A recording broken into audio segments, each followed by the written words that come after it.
Hello बच्चों, good evening. स्वागत है आप सभी का क्लास में।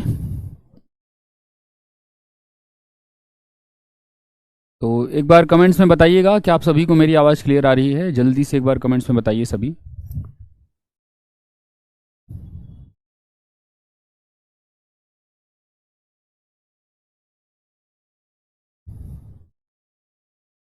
Good evening, good evening.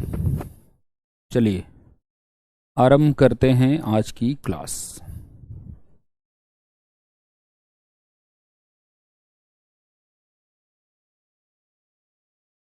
Last class में हमने ये टॉपिक आपको बताया था, डायरेक्ट सम ऑफ सब स्पेसेस और कोसेंट स्पेस।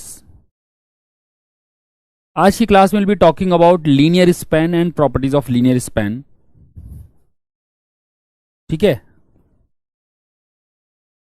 परंतु उससे पहले एक बार दृष्टिपात कर लेते हैं कि हमने अभी तक क्या किया है। ठीक है,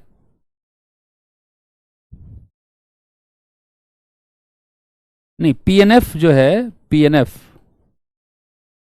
पीएनएफ और एफएक्स सेम नहीं होते हैं। एफएक्स क्या होता है? Set of all polynomials with coefficients from F. और पीएनएफ क्या होता है? Set of all polynomials of degree at most N. यहां पे डिग्री है कि डिग्री ज्यादा से ज्यादा एन हो। यहां पे क्या है? हर पॉलिनोमियल जिसके कोफिशिएंट एफ से आए वो कंटेन करता है। ठीक है ना? तो ये इसका सबस्पेस होता है। जो पीएनएफ है ना, space of all polynomials of degree at most N, ये एफएक्स का सबस्पेस है। It is a subspace of F X. कई कई किताबों में जो एफएक्स है ना, उसको एफएक्स ना लिख करके वो पीएफ लिखते हैं। पीएफ को क्या रिप्रेजेंट कराते हैं? वो space of all polynomials with coefficients from F. ठीक है ना? बट ये लिखा होता है आपके पेपर में या कहीं पे कोई क्वेश्चन पूछता है कि what does that particular notation represent. अगर कहीं पे पीएफ लिखा है और वो कैसा कोई जाना पहचाना बहुत सार्वभौमिक तथ्य नहीं है, तो एग्जाम में, पेपर में या कहीं पे भी वो मेंशन करते हैं कि यहां ये पीएफ क्या रिप्रेजेंट करता है ना? हम नोटेशन अपनी क्लास में एफएक्स लेके चल रहे हैं। अगर पेपर में पीएफ आया तो दे विल टेल यू कि पीएफ एक्चुअली रिप्रेजेंट क्या करता है। ठीक है ना? प्रियांशी कह रही उनके सवाल का जवाब नहीं मिलता है डाउट इंजन में। ओके, देखते हैं, हम इस पे बात करते हैं। ठीक है ना? एक बार क्विकली देख लेते हैं। देखिए, मैं आप लोगों की एक समस्या समझ पा रहा हूं। आप हमेशा हर सब्जेक्ट को सोचते हैं कि एक ही प्रकार से, मतलब एक ही दृष्टि से सारे सब्जेक्ट्स को देखने की कोशिश करते हैं। आप ज्यादातर, जहां तक मुझे लगता है कि you must be comparing linear algebra और real analysis with, let me say, ordinary differential equation. जायज सी बात है, क्योंकि जो हमको लग रहा होता है, जो हमको अच्छा लग रहा होता है, हम सोचते हैं सब ऐसे ही अच्छा लगे। नहीं, बट दोनों सब्जेक्ट्स में जमीन आसमान का फर्क है। ठीक है ना?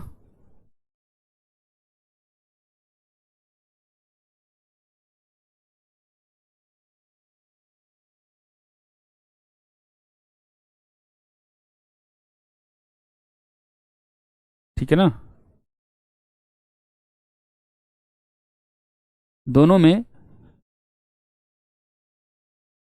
जमीन आसमान का फर्क है।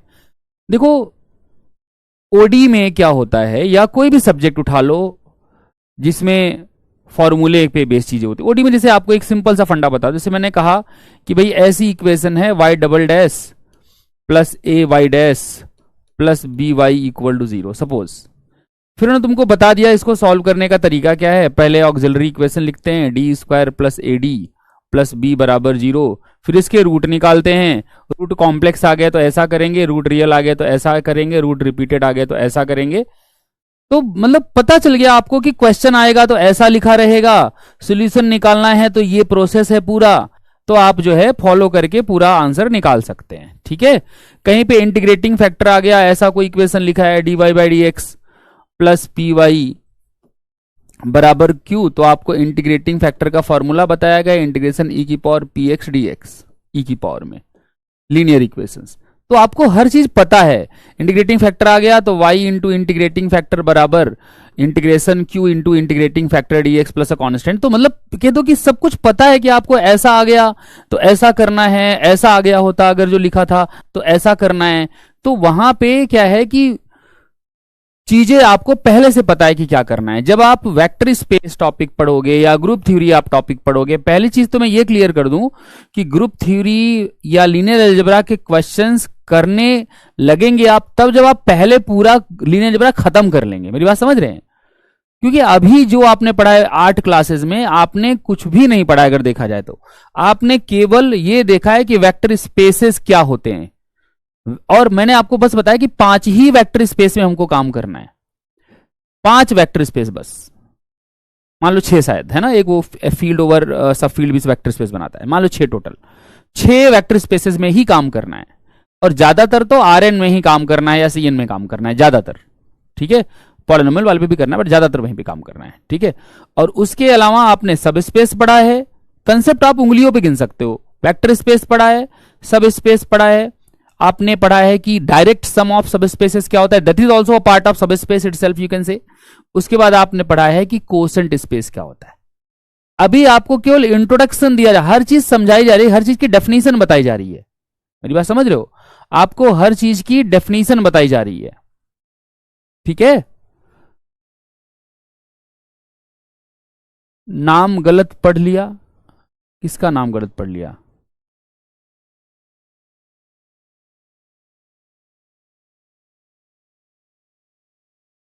अदिति कह रही है सर आगे पढ़ते हैं ना। हाँ पढ़ेंगे बेटा, पहले कुछ मैं बता रहा हूं उसको ध्यान से सुनो, ठीक है। काम की बात बता रहा हूं, पढ़ेंगे बिना, मतलब मैं मजाक करने नहीं आया हूं क्लास में, पढ़ाने आया हूं, पढ़ाऊंगा, ठीक है। Just let me take my time. तो हाँ मैं ये कह रहा था आपसे कि जब आप कंपैरिजन करते हैं, है ना, तो आप ये पाते हैं कि भाई वहां पे आपको क्वेश्चन देके लगभग पता चल जाता है कि हाँ क्या करना है। थोड़ा हाथ पाव तो मार सकते हो, वो सॉल्व होगा नहीं होगा, वहां पे भी डिफिकल्ट आ सकता है। ऐसा नहीं है कि ओडी में सब कुछ आसानी है, ओडी में भी डिफिकल्ट क्वेश्चन आ सकते हैं। कोई ऑर्डिनरी डिफरेंशियल इक्वेशन ऐसी हो सकती है जो सॉल्व ना हो, कोई इंटीग्रेशन ऐसा हो सकता है जो आप कैलकुलेट ना कर पाए। डिफिकल्टी कहीं पे भी आ सकती है, but at least you know the process कि करना कैसे है। लीनियर अलजेब्रा में आपको समस्या आती है कि हर क्वेश्चन ही अलग प्रकार का है, ठीक है। हर क्वेश्चन अलग प्रकार का है, किसी में कुछ यूज हो रहा है, किसी में कुछ यूज हो रहा है, किसी में कुछ पूछ रहे हैं, किसी में कुछ पूछ रहे हैं, है ना। किसी में कोई वेक्टर स्पेस उठा के बात कर रहे हैं, किसी में दूसरा कोई वेक्टर स्पेस उठा के बात कर रहे हैं। तो इसलिए पहले तो आपको सारी चीजों की फेमिलियरिटी होनी चाहिए, आप सभी चीजों से फेमिलियर होने चाहिए, फेमिलियर होने चाहिए, फेमिलियर। जैसे आप इंटीग्रेशन से फेमिलियर हैं, डिफरेंशिएशन से फेमिलियर हैं, है ना, तो उससे जो है रिलेटेड चीजें आपको आसान लगेंगी। लेकिन आप अभी वेक्टर स्पेस के कंसेप्ट से, खास करके ऐसे चीजों से फेमिलियर नहीं है जिसमें स्टेटमेंट्स याद रखनी है, स्टेटमेंट्स काम करेंगी, डेफिनेशंस काम करेंगी, है ना। जिसमें डेफिनेशंस होती हैं, उन डेफिनेशन से आपको चीजें डिराइव करनी है, डेफिनेशन से क्वेश्चन सॉल्व करने हैं, थ्योरम की स्टेटमेंट यूज करके क्वेश्चन सॉल्व करने हैं। और एक थ्योरम पे ऐसा भी नहीं है कि 50 क्वेश्चन आ जाएंगे, हो सकता है 50 थ्योरम मिला के एक क्वेश्चन बनती हूं। तो दोनों सब्जेक्ट्स को पढ़ने का तरीका अलग है, बस मैं इतना कहना चाहता हूं। पढ़ोगे कैसे, सीधी बात, उस पर पॉइंट पे आता हूं, आप पढ़ोगे कैसे। आपको जो क्लास में पढ़ाया जा रहा है ना उसको ध्यान से सुनो, उसको समझो, उसमें कोई दिक्कत हो तो पूछो। मैं जो बता रहा हूं इसको फॉलो करो तो कल्याण हो जाएगा। ऐसे लीनियर अलजेब्रा में करना है, ऐसे ग्रुप थ्योरी में करना है, ऐसे रियल एनालिसिस में करना है, हर प्योर के सब्जेक्ट में ऐसे ही करना है। जो आपको पढ़ाया जा रहा है उसको अच्छे से समझो, ठीक है। जो समझ में ना आए तुरंत क्लास में पूछ लो, उसके बाद घर जाके उसको रिवाइज करो।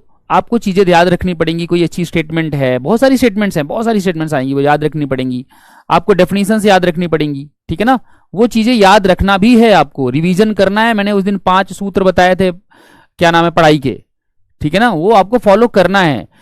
ये करते रहोगे, फिर एक समय ऐसा भी आएगा जब मैं क्वेश्चन कराऊंगा। जैसे मैंने सब स्पेस वाला टॉपिक कराया, फिर उसका क्वेश्चन प्रैक्टिस सेशन में उसके क्वेश्चंस भी कराए, आपको सब स्पेसेस दिखाए कि कैसे एक्चुअली सब स्पेस प्रूव करते हैं, तरीका क्या होता है। कोई सब स्पेस नहीं है तो कोई भी एक प्रॉपर्टी फेल हो जा रहा है तो वो सब स्पेस नहीं है, ठीक है ना, समझ रहे हो,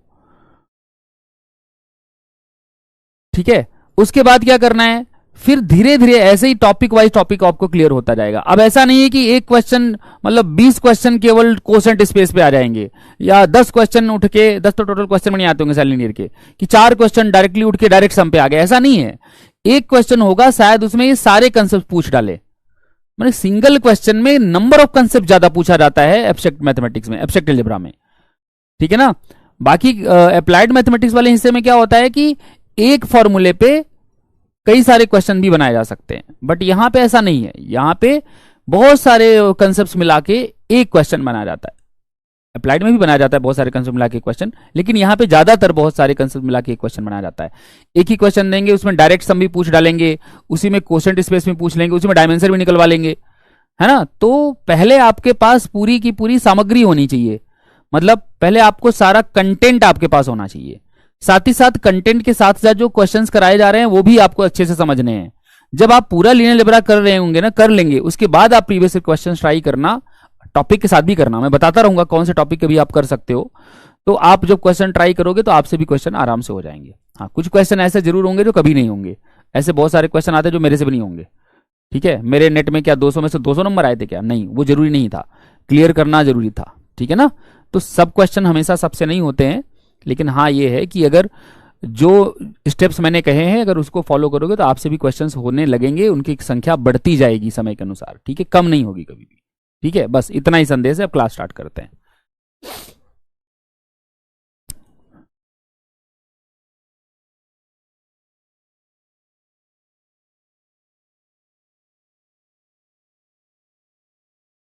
अब साहिल अहमद का क्वेश्चन आ गया, इनर प्रोडक्ट अगर दो वेक्टर का खत्म हो जाए तो उनके बीच का एंगल क्या होगा? तुम ही बता दो साहिल, क्या होगा यार। अब यार देखो, फिर वही, फिर तुम लोग मूड खराब कर देते हो। तुम लोग मेरे से पढ़ने आए हो, मुझे पढ़ाने आए हो? जो टॉपिक अभी करा ही नहीं है उसकी बातें कर रहे हो। चेक कर रहे हो क्या मुझे आता है कि नहीं? कैसी यार बातें करते हो तुम लोग, ठीक है।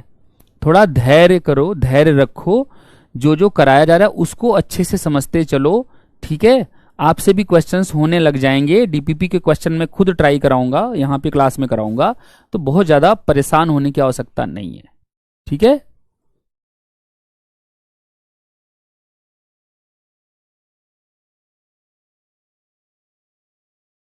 ओके, देखो ध्यान सुनना।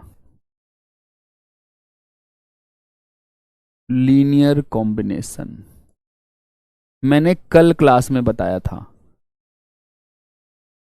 लीनियर कॉम्बिनेशन क्या होता है कि अगर आपके पास V ओवर F कोई वेक्टर स्पेस है, क्या है, वेक्टर स्पेस है, ठीक है ना। और अगर आपके पास x1 x2 x के मान लो वेक्टर्स हैं V में, और अल्फा 1 अल्फा 2 अल्फा के क्या हैं, स्केलर्स हैं F में, तो ये जो नया वेक्टर बनता है कैसे बनता है? अल्फा 1 x1 प्लस alpha 2 x2 and so on alpha के x के करके ये क्या आएगा? This will be some vector. मान लो इसका नाम मैंने x रख दिया, तो ये x वेक्टर आएगा। एक कहां वेक्टर आएगा? V में, ठीक है। तो ये जो नया वेक्टर आता है, इस x को हम कहते हैं, हम बोलते हैं कि x is a linear combination. Linear combination को मैं शॉर्ट फॉर्म में LC लिखूंगा। क्या लिखूंगा बेटा? LC, ठीक है ना। तो हम कहेंगे कि x is a linear combination of x1 x2 xk। हम क्या बोलते हैं? अगर आपको ऐसे अल्फा 1 अल्फा 2 अल्फा के मिल जाए कि अल्फा 1 x1 प्लस अल्फा 2 x2 प्लस अल्फा के xk करने के बाद x के बराबर आ जाए, तो हम बोलते हैं कि x जो है वो x1 x2 xk का क्या है? लीनियर कॉम्बिनेशन है, ठीक है ना।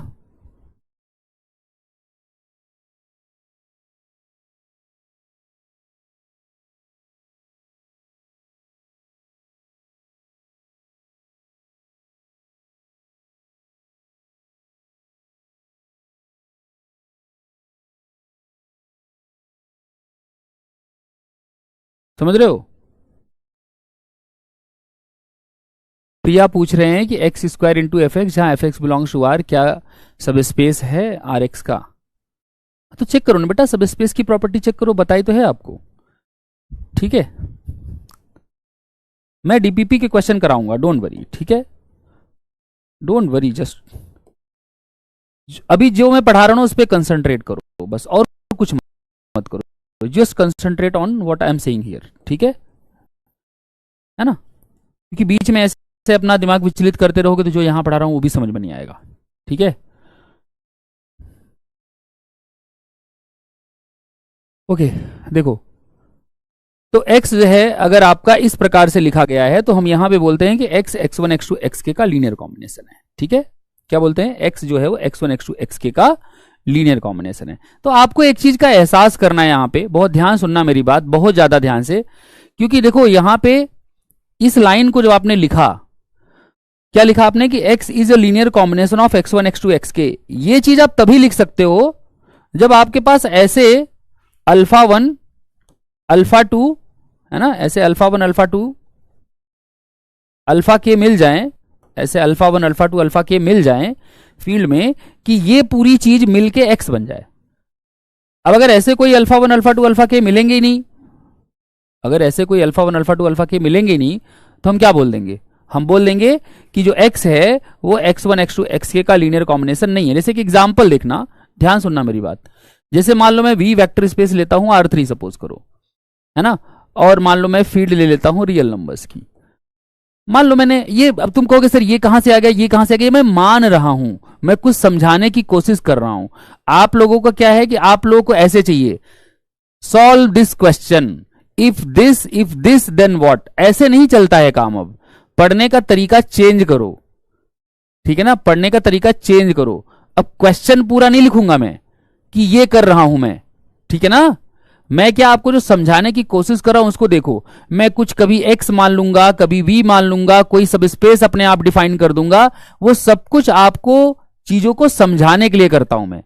वो आपको एग्जाम में पूछेगा तो गिवन होंगी वो चीजें, यहां पे मैं खुद डिफाइन करता हूं, ठीक है ना। हाँ, यहां पे अल्फा 1 अल्फा 2 अल्फा के कांस्टेंट है। मेरी बात ध्यान सुनना। मान लो मैंने x ले लिया, सपोज करो 1 2 3 1 2 3। मान लो मैंने x1 ले लिया, सपोज करो 1 1 0, और मान लो मैंने x2 ले लिया 1 0 1 3, है ना। ऐसे सपोज करो, अपने से लिया है मैंने, ठीक है ना, ये मैंने अपने से लिया, आपको कुछ समझाना चाह रहा हूं बस, ये अपने से बनाया मैंने, ठीक है। कुछ लोगों को प्रॉब्लम होती है ये देख के कि ये कैसे आ गया, ये कैसे ले लिया आपने, W1 कैसे लिया। मैं आपको कुछ समझाना चाह रहा हूं, मैं 5-6 बार बात बोल चुका हूं, ठीक है। अब मान लो मैंने, ध्यान सुनना, अगर आप ऑब्जर्व करो तो आप देख पाओगे कि 1 2 3 इज नथिंग बट 1 1 0 प्लस 0 1 3। मतलब अगर मैं इसको x कह दूं तो x बराबर आपका आ गया x1 प्लस x2, है ना। तो इसको 1 कह दो, इसको भी 1 कह दो, मतलब मल्टीप्लाई बाई 1। तो अल्फा 1 क्या हो गया आपका, अल्फा 1 1 हो गया, अल्फा 2 क्या हो गया, अल्फा 2 भी 1 हो गया। तो x is basically alpha 1 x1 प्लस अल्फा 2 x2, ये हो गया। तो यहां पे मैं क्या बोल दूंगा कि जो x है, x is a linear combination of x1 and x2, ठीक है ना। क्यों कह पा रहा हूं मैं, क्योंकि मैं ऐसे अल्फा 1 अल्फा 2 ढूंढ पा रहा हूं कि अल्फा 1 x1 प्लस अल्फा 2 x2 करने पे x के बराबर आ जा रहा है। यहां यही लाइन लिखी हुई है कि अगर आपको ऐसे अल्फा 1 अल्फा 2 अल्फा के f में मिले फील्ड में, कि ये पूरी चीज सॉल्व करके x के बराबर आ जाए, तो कहते हैं कि x किसका लीनियर कॉम्बिनेशन है, x1 x2 xk का। ये चीज क्लियर है, किसका लीनियर कॉम्बिनेशन है, x1 x2 xk का, ठीक है। अब यही चीज, एक चीज और देखिएगा ध्यान से, एक और एग्जांपल देखते हैं। मान लो मैं VR3 ही ले रहा हूं और मान लो मैं FR ही ले रहा हूं। सपोज करो मैंने x1 ले लिया है 1 1 0 एंड सपोज करो मैंने x2 ले लिया है 0 1 1 0 1 1, ठीक है ना, ये ले लिया मैंने, ठीक है। और मान लो मैं आपसे पूछना चाहता हूं कि अगर x में लिखता हूं 1 2 3 और मैं क्वेश्चन ये करता हूं कि is x a linear combination of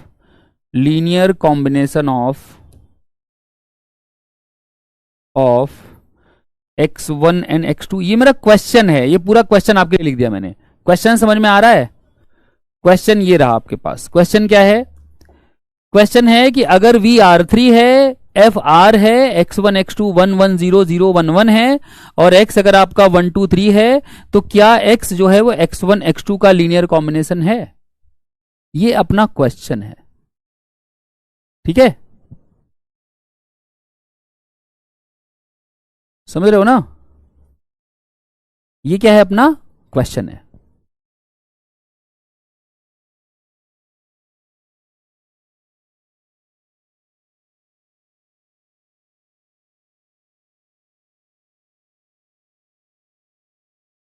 क्या चीज समझ में नहीं आई? क्या समझ में नहीं आया? एक बार बताओ तो सही। नो नो नो लिख रहे हो सभी। किसी को समझ में नहीं आया जो बताया अभी यहां पे? अच्छा, ये बता रहे होगा कि नहीं होगा। ठीक है, ओके, मुझे लगा कि क्या कह रहे हो। मेरा क्वेश्चन है कि क्या लीनियर कॉम्बिनेशन है। तो क्वेश्चन फिर से अपने आप से पूछो कि कब कहते हैं। देखो मैं कह रहा हूं बार बार, डेफिनेशन इज इंपॉर्टेंट। आपको पता तो होना चाहिए कि कोई किसी का लीनियर कॉम्बिनेशन कब होता है। ये पता ही नहीं है तो क्या पता करोगे फिर? पहले आप ये देखो कि किसी एक्स को, किसी भी एक्स को, किन्हीं भी वेक्टर x1 x2 के x का लीनियर कॉम्बिनेशन कब कहते हैं। तो कब कहते हैं? जब ऐसे अल्फा 1 अल्फा 2 अल्फा के ढूंढ पाओ कि ये पूरी चीज सॉल्व करके x के बराबर आ जाए। तो मतलब आपको फाइंड क्या करना है? अल्फा 1 अल्फा 2 अल्फा के फाइंड क्या करना है? अल्फा 1 अल्फा 2 अल्फा के। अगर आप अल्फा 1 अल्फा 2 अल्फा के फाइंड कर लिए, हरिकेश कह रहे हैं सर R3 का मतलब। वाह वाह वाह वाह, यही बस दिन देखना बाकी रह गया था मुझे, बाकी तो सब सही है।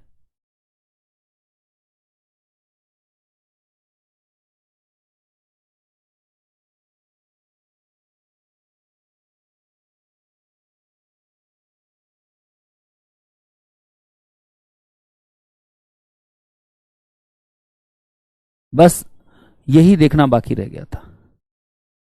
ये दिन भी देख लिया कि अभी कोई मुझसे 8वीं क्लास में पूछ रहा है सर R3 क्या होता है। सही है, क्या ही बोले, अब छोड़ो, मैं नहीं बताऊंगा R3 क्या होता है।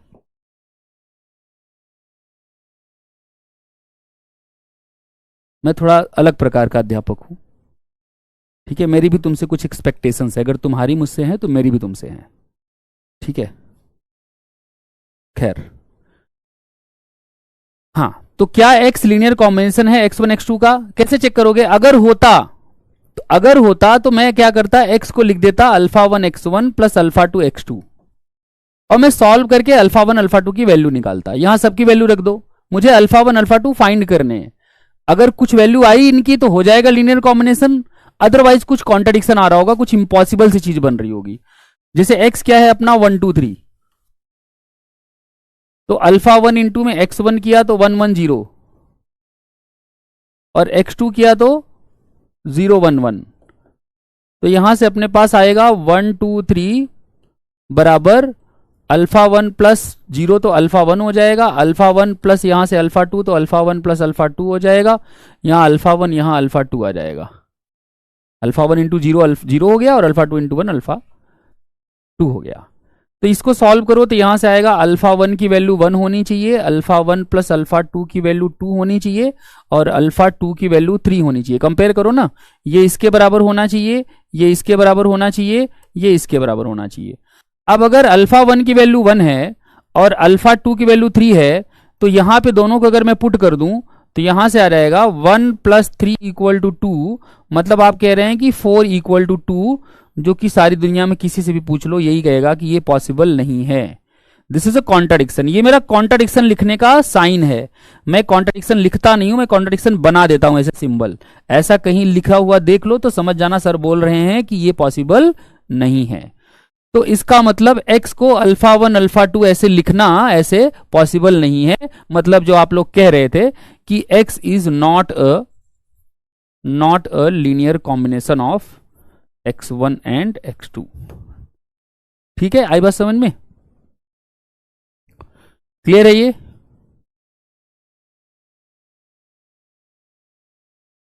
अभी साहिल जी का ये कहना था, पूछ रहे थे साहिल जी, उनका डाउट भी मैं क्लियर कर देता हूं। साहिल जी कहते सर आप बच्चों के प्रति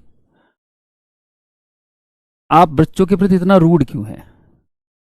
आई just asked a question, it is so rude. Okay Sahil ji, rude इसलिए आपको लगा क्योंकि आपकी इच्छा की पूर्ति नहीं हुई, है ना। आप मुझसे एक ऐसा प्रश्न पूछ रहे हैं जो अभी मैंने बच्चों को कराया नहीं है, तो मेरा यह मानना है कि आप शायद ये दिखाने के लिए पूछ रहे हैं कि तुम ज्यादा, मतलब आप ज्यादा होशियार हैं, ठीक है ना। मेरा यह मानना था, इसलिए मैंने आपके प्रश्न का जवाब देना उचित नहीं समझा, चाहे आपको ये रूड लगे चाहे ना लगे, ठीक है। मतलब एक नियम कानून होता है क्लास का ना, उसके अकॉर्डिंग चलना पड़ता है। जब मैं वो टॉपिक करा रहा हूंगा तो आप पूछना, अभी मैं उस टॉपिक की चर्चा क्यों करूं जब मैंने टॉपिक कराया ही नहीं है। तो अब चाहे आपको रूड लगे चाहे ना लगे, सीधी बात है, ठीक है ना, किसी को भी रूड लगे, तो जो करा रहा हूं उस पर ध्यान नहीं है। और आपसे एक बार नहीं कई बार ऐसा हुआ है। देखो मेरी सीधी सी बात है, हाथ जोड़ के गुजारिश है, अगर आप लोग सच में ज्ञानी हैं, जो आप में से ज्ञानी हैं, जो पहले से कहीं पढ़ चुके हैं, कहीं से ज्ञान अर्जन कर चुके हैं, जब आपका लेवल बहुत ऊपर है, मैं यहां पे जो सबसे नीचे लेवल पे है ना बच्चे, उनको पढ़ा रहा हूं, तो अगर आपका लेवल ऑलरेडी बहुत ऊपर है तो आप ठीक है, फिर आप बाद में ज्वाइन करना जब मैं क्वेश्चन प्रैक्टिस करा रहा हूँ। समझ रहे हो मेरी बात। जब मैं क्वेश्चन प्रैक्टिस करा रहा हूँ तो आप बाकी लोग जिनको लगता है कि उनको आता है सब कुछ, वो तब ज्वाइन करना जब आपको सब आता ही है तो। बट मैं आपकी वजह से क्लास को नहीं परेशान करूंगा ना फिर, कि मैं यहां इनर प्रोडक्ट स्पेसेस समझाने लग जाऊं और बच्चों को पता ही नहीं है क्या बात कर रहे हैं। और इनर प्रोडक्ट स्पेसेस तो जैम के सिलेबस में भी नहीं है, इनर प्रोडक्ट स्पेसेस तो जैम के सिलेबस में भी नहीं है। देख लो एक बार निकाल के नोट्स, मतलब सिलेबस निकाल के देखो, कहीं पे लिखा है इनर प्रोडक्ट स्पेसेस। तो भाई ये मतलब क्लास में पूछने का एक तरीका होता है, ठीक है ना, समझ रहे हो कि नहीं।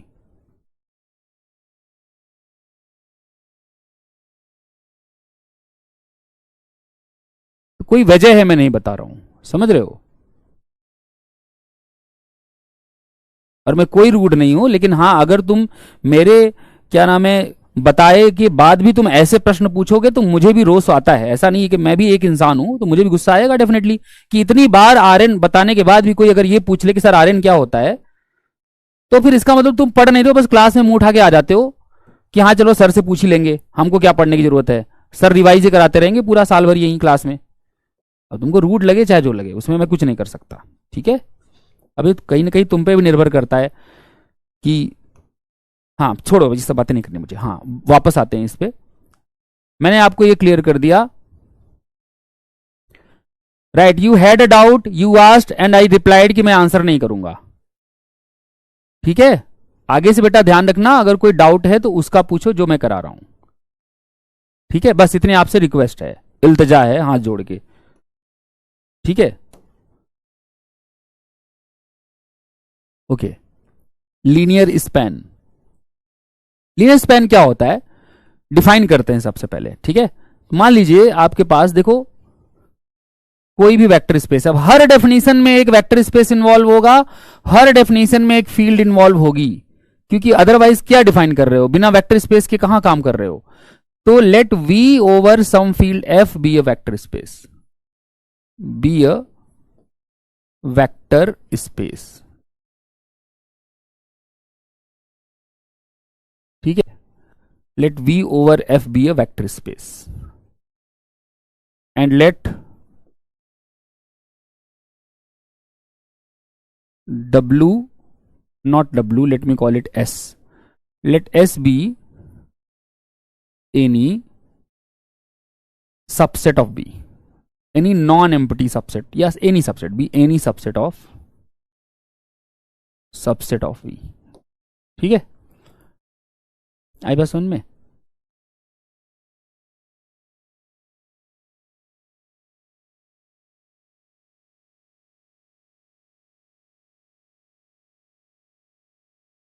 ठीक है, अब जैसे मैंने आपसे यहां पे R3 लिया था वेक्टर स्पेस, एक बार इस पे भी बात कर लेते, फिर मैं डेफिनेशन पे आता हूं। जैसे मैंने यहां R3 लिया था, क्या लिया था, R3। अब यहां वो कुछ भी ले सकते थे, कुछ भी मतलब R4, R5 या C4, C5, Cn, या फिर पॉलिनोमियल वाला वेक्टर स्पेस, या फिर सीक्वेंस वाला वेक्टर स्पेस, कुछ भी लिया जा सकता था, है ना। तो आपको ऐसे क्वेश्चन पूछे जा सकते हैं जिसमें कहेगा कि भाई एक वेक्टर स्पेस V है, उसमें आपको x1 x2 xk दे देगा, आपसे कोई x दे के पूछेगा कि क्या ये x इनका लीनियर कॉम्बिनेशन है, क्या वो x उनका लीनियर कॉम्बिनेशन है। तो कैसे पता करोगे कि x उनका लीनियर कॉम्बिनेशन है कि नहीं, x1 x2 xk का। आपको बस एक इक्वेशन सॉल्व करनी होगी। कौन सी वाली इक्वेशन सॉल्व करनी होगी, ये वाली, ये वाली इक्वेशन किसके लिए सॉल्व करनी होगी? यहां आपको x पता होगा, x1 x2 xk सब पता होंगे। किसकी वैल्यू निकालनी होगी? अल्फा 1 अल्फा 2 अल्फा k की। अगर अल्फा 1 अल्फा 2 अल्फा k की कोई वैल्यू पॉसिबल है तो आप बोल दोगे कि x x1 x2 xk का लीनियर कॉम्बिनेशन है। अगर कोई वैल्यू पॉसिबल नहीं है, जैसे कि हमारा यहां वाला केस में हुआ था कि कोई भी ऐसे अल्फा 1 अल्फा 2 आ ही नहीं पाए जो सारी इक्वेशंस को सेटिस्फाई करे, तो बोल दोगे कि x लीनियर कॉम्बिनेशन नहीं है। क्या ये चीज सबको क्लियर है? तब मैं चलूंगा आगे। ये चीज क्लियर है? जरूर नहीं कि R3 में ही पूछे, ये चीज किसी में भी पूछ सकता है, किसी भी वेक्टर स्पेस में पूछ सकता है। In fact I can ask you question, मैं ऐसे पूछ सकता हूं आपसे, होमवर्क आपको मैं दे देता हूं, इसको ट्राई कीजिएगा कि मान लो वेक्टर स्पेस अपना पॉलिनोमियल्स ऑफ डिग्री 3 है, P3R, और मान लो फील्ड भी अपनी R है, एंड सपोज करो मैं x1 एक वेक्टर दे रहा हूं 1 + 2x + 3x², और मान लो x2 वेक्टर दे रहा हूं x + x³, और मान लो मैं x वेक्टर दे रहा हूं, लेट मी से 1 + x + x², और मेरा क्वेश्चन है कि is x a linear combination of x1 and x2? ठीक है ना? Is x a linear combination of x1 and x2? ये मेरा क्वेश्चन है। तो यहां ये v कुछ भी दे सकते हैं, x1 x2 इसके अकॉर्डिंग डिफाइन कर सकते हैं। जरूरी नहीं है कि 2 ही वेक्टर दें बार बार, 3 4 5 भी दे सकते हैं वेक्टर, है ना? वैरायटी बन सकती है ऐसे क्वेश्चंस की, किसी भी वेक्टर स्पेस में पूछ सकते हैं। बट काम आपको एक ही करना है। क्या काम करना है? इस इक्वेशन को सॉल्व करना है। You have to solve this vector equation. यहां x1 x2 xk आपको गिवन रहेंगे, x आपको गिवन रहेगा। इस पूरी इक्वेशन को सॉल्व करके अल्फा 1 अल्फा 2 अल्फा k की वैल्यू निकालनी है। ठीक है, बोलो, यहां तक क्लियर है? बताओ भाई। हिंदी में बेटा लीनियर स्पैन को क्या बोलते हैं मैं नहीं जानता।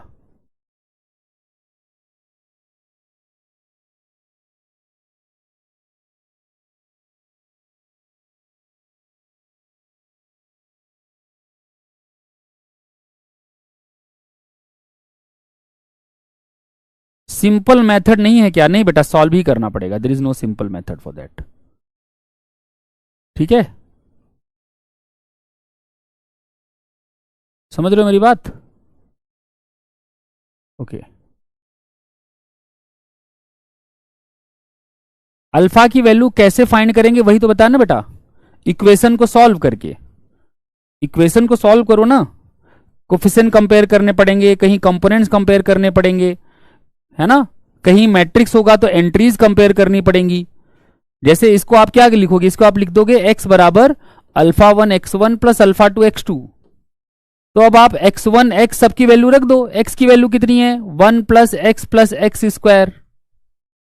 x1 की वैल्यू कितनी है? 1 + 2x + 3x²। x2 की वैल्यू कितनी है? x + x³। तो इसको सॉल्व करो तो यहां से आएगा अल्फा 1 प्लस यहां से आएगा 2 अल्फा 1 प्लस x का कोफिशिएंट यहां से अल्फा 2 इंटू में x, है ना? लाइक टर्म के कोफिशिएंट एक साथ रखो। फिर यहां पे आ जाएगा 3 अल्फा 1 प्लस अल्फा 2 इंटू में x, नहीं अल्फा 2 यहां नहीं आएगा, प्लस 3 अल्फा 1 x², और यहां से रहेगा यहां से अल्फा 2 x³। अब कोफिशिएंट कंपेयर करो तो कांस्टेंट टर्म इधर अल्फा 1 है, इधर 1 है, तो अल्फा 1 बराबर 1 हो जाएगा। यहां x का कोफिशिएंट है 2 अल्फा 1 प्लस अल्फा 2, तो यहां 1 है तो ये 1 हो जाएगा। फिर x² का कोफिशिएंट इधर 3 अल्फा 1 है और इधर x² कोफिशिएंट 1 है, तो 3 अल्फा 1 1 हो जाएगा। और यहाँ x³ का कोफिशिएंट अल्फा 2 है और इधर x³ है ही नहीं, तो वो 0 हो जाएगा। तो यहां से अल्फा 2 की वैल्यू 0 आ गई, अल्फा 1 की वैल्यू 1 आ गई। लेकिन जब आप अल्फा 1 की वैल्यू यहां पुट करेंगे 1, तो यहां पे 3 बराबर 1 आ जाएगा, 3 = 1। तो 3 = 1 तो पॉसिबल नहीं है ना। इसका मतलब ये जो x है x1 x2 का लीनियर कॉम्बिनेशन नहीं है। ठीक है, हाँ संघर्ष, more than 1 value of alpha eyes भी पॉसिबल है। ठीक है,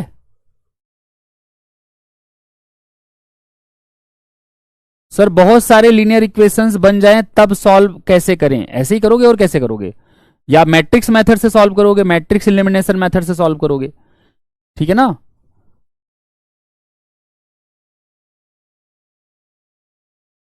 मैट्रिक्स होगा तो थोड़ा मुश्किल हो जाएगा, लेकिन वो टेक्निक्स भी आपको मैं बताऊंगा, ठीक है ना।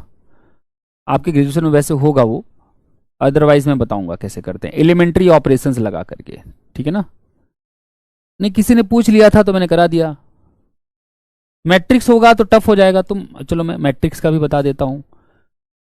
मैं यार बाद में कराऊं, मैं नेक्स्ट प्रैक्टिस क्लास में करा दूंगा, क्योंकि मुझे थोड़ा आगे भी बढ़ना है, समझ रहे हो, समझ रहे हो ना। समझना, तुम लोग मेरी भावनाएं समझते हो। थोड़ा आगे भी बढ़ेंगे, मतलब बेसिक फंडा मैंने बता दिया कि कोई भी वेक्टर स्पेस हो सकता है। अब आपने कितने वेक्टर स्पेस पढ़े हैं? 5, है ना। मैंने तो 5 ही पढ़े हैं। तो उन 5 वेक्टर स्पेस में कुछ भी वेक्टर दे करके आपसे पूछ सकता है कि कोई एक वेक्टर बाकियों का लीनियर कॉम्बिनेशन है कि नहीं है। आपको कुछ नहीं करना है, बस वही इक्वेशन सॉल्व करनी है, ठीक है। ओके, नेक्स्ट है let V over F be a vector space and let S be any subset of V, then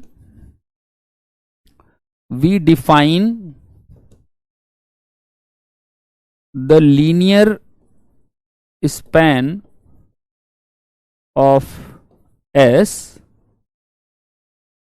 to be, नहीं, we denote लिखो पहले, we denote the linear span of S by, ऐसे लिखते हैं, LS लिखते हैं, क्या क्या लिख सकते हैं, LS लिखते हैं, या फिर स्पैन S लिखते हैं, या फिर S को ऐसे लिख देते हैं।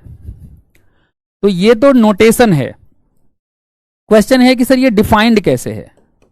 डिफाइंड ऐसे है, and it is defined as, defined कैसे है वो देखना जरूरी है। डिफाइंड एज LS बराबर, डेफिनेशन बता रहा हूं LS कैसे डिफाइंड है। अगर S एम्प्टी सेट हो गया, क्या हो गया? एम्प्टी सेट, क्योंकि कोई भी सबसेट बोला है, तो LS को सिंगलटन जीरो डिफाइन किया जाता है। और अगर S नॉन एम्प्टी सेट हो गया, क्या हो गया? Non empty. अगर S एम्प्टी सेट हो गया तो याद रखना एम्प्टी सेट का लीनियर स्पैन क्या डिफाइन किया हमने? Singleton zero. और अगर S नॉन एम्प्टी सेट हो गया तो जो LS होता है वो क्या होता है? वो होता है set of all linear combination of elements of S। मतलब S के एलिमेंट्स जितने भी हैं उनके जितने भी पॉसिबल लीनियर कॉम्बिनेशंस हैं सब का कलेक्शन LS होता है। मतलब उस केस में इसमें जो एलिमेंट्स आते हैं वो ऐसे होते हैं, summation alpha I X I, या summation alpha I S I लिख दो, I running from 1 to sum n, जहां n क्या है? कोई नेचुरल नंबर है ना। और जो अल्फा आईज हैं वो क्या है? जो यहां पे अल्फा आई लिखे हैं, अल्फा आई सारे फील्ड के एलिमेंट हैं फॉर ऑल आई, और जो एस आईज हैं, एस आईज एस के एलिमेंट हैं फॉर ऑल आई। अभी मैं कैलकुलेशन करनी भी सिखाऊंगा, बट डेफिनेशन के लिए आपको ये लिखना है। कैसे फाइंड करना है एलएस उस पर भी चर्चा करेंगे, ठीक है ना। आई बात समझ में?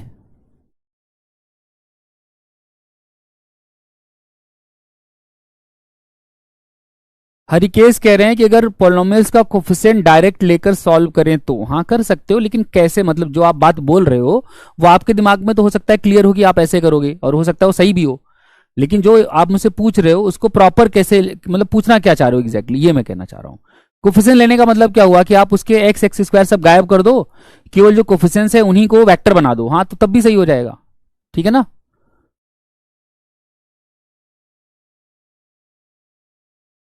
लीनियर कॉम्बिनेशन फाइनाइट होगा या इनफाइनाइट?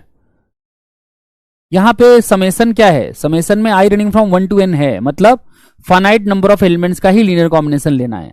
लेकिन जो सेट LS बनेगा ये जरूरी नहीं कि फाइनाइट बने, ये इनफाइनाइट भी बन सकता है, ठीक है ना। Linear combination of S element नहीं होगा, linear combination of S subset होगा V का, ठीक है। बिलोंग करेगा ऐसे मत बोलो, किसमें कंटेंड होगा ये बोलो। LS will be contained in V, ठीक है। अनन्या कह रहे हैं कि सर क्या इनफाइनाइट लीनियर कॉम्बिनेशन फाइनाइट है? नहीं, इसका मतलब मैं समझा नहीं बेटा, क्या कहना चाह रहे हो?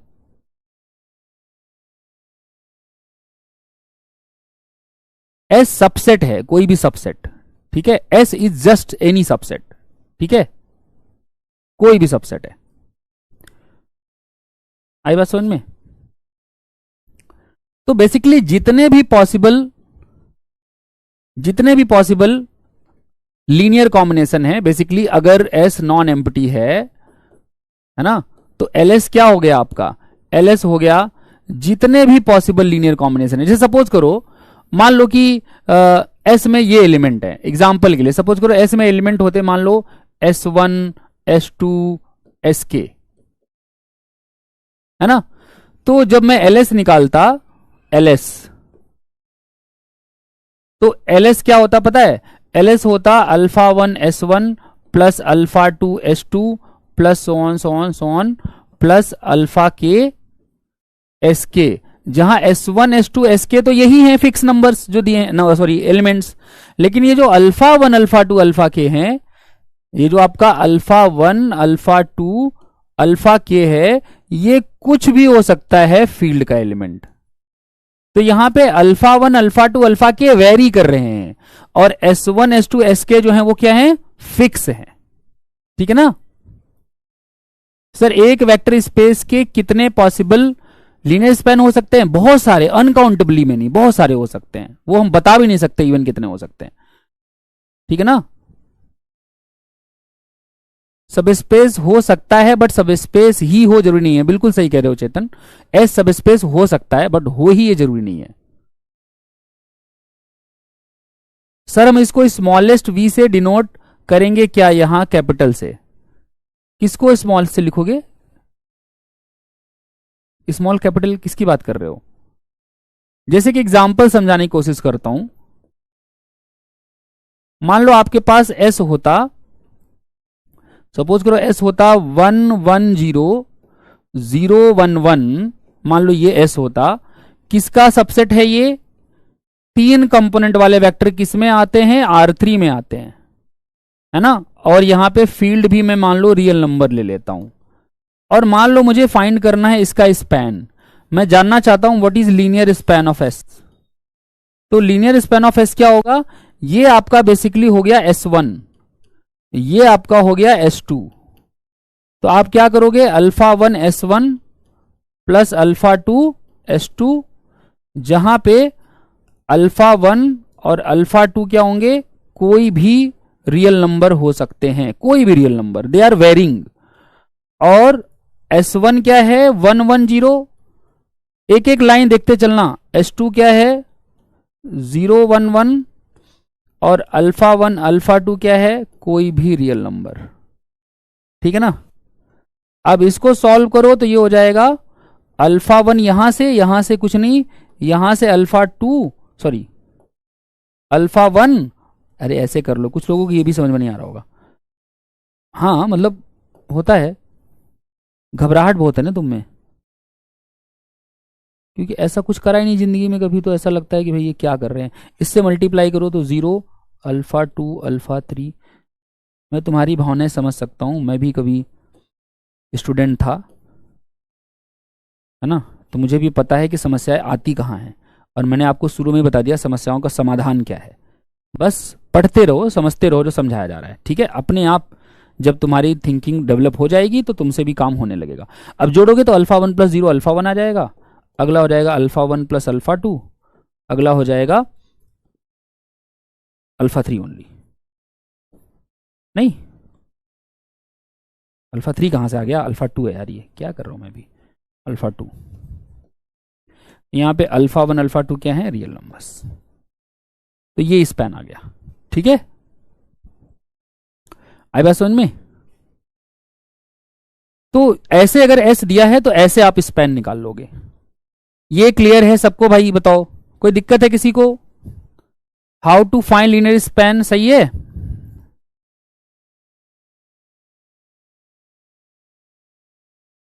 चेतन कह रहे सर एलएस की कार्डिनलिटी का कोई फिक्स फॉर्मूला भी नहीं होगा फिर तो? सर देखो, हमेशा तो नहीं होगा, लेकिन एक केस है जिसमें होता है, वो हम डिस्कस करेंगे। फाइनाइट डायमेंशनल वेक्टर स्पेस में एलएस की कार्डिनलिटी के बारे में हम बताते हैं।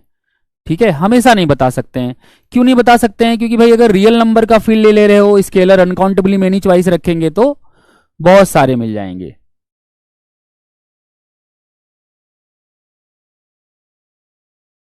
ठीक है,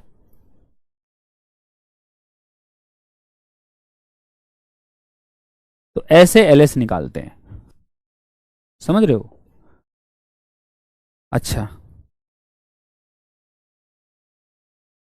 एक और चीज है, जैसे इधर देखना, ध्यान समझना। तो स्पैन का मतलब क्या है?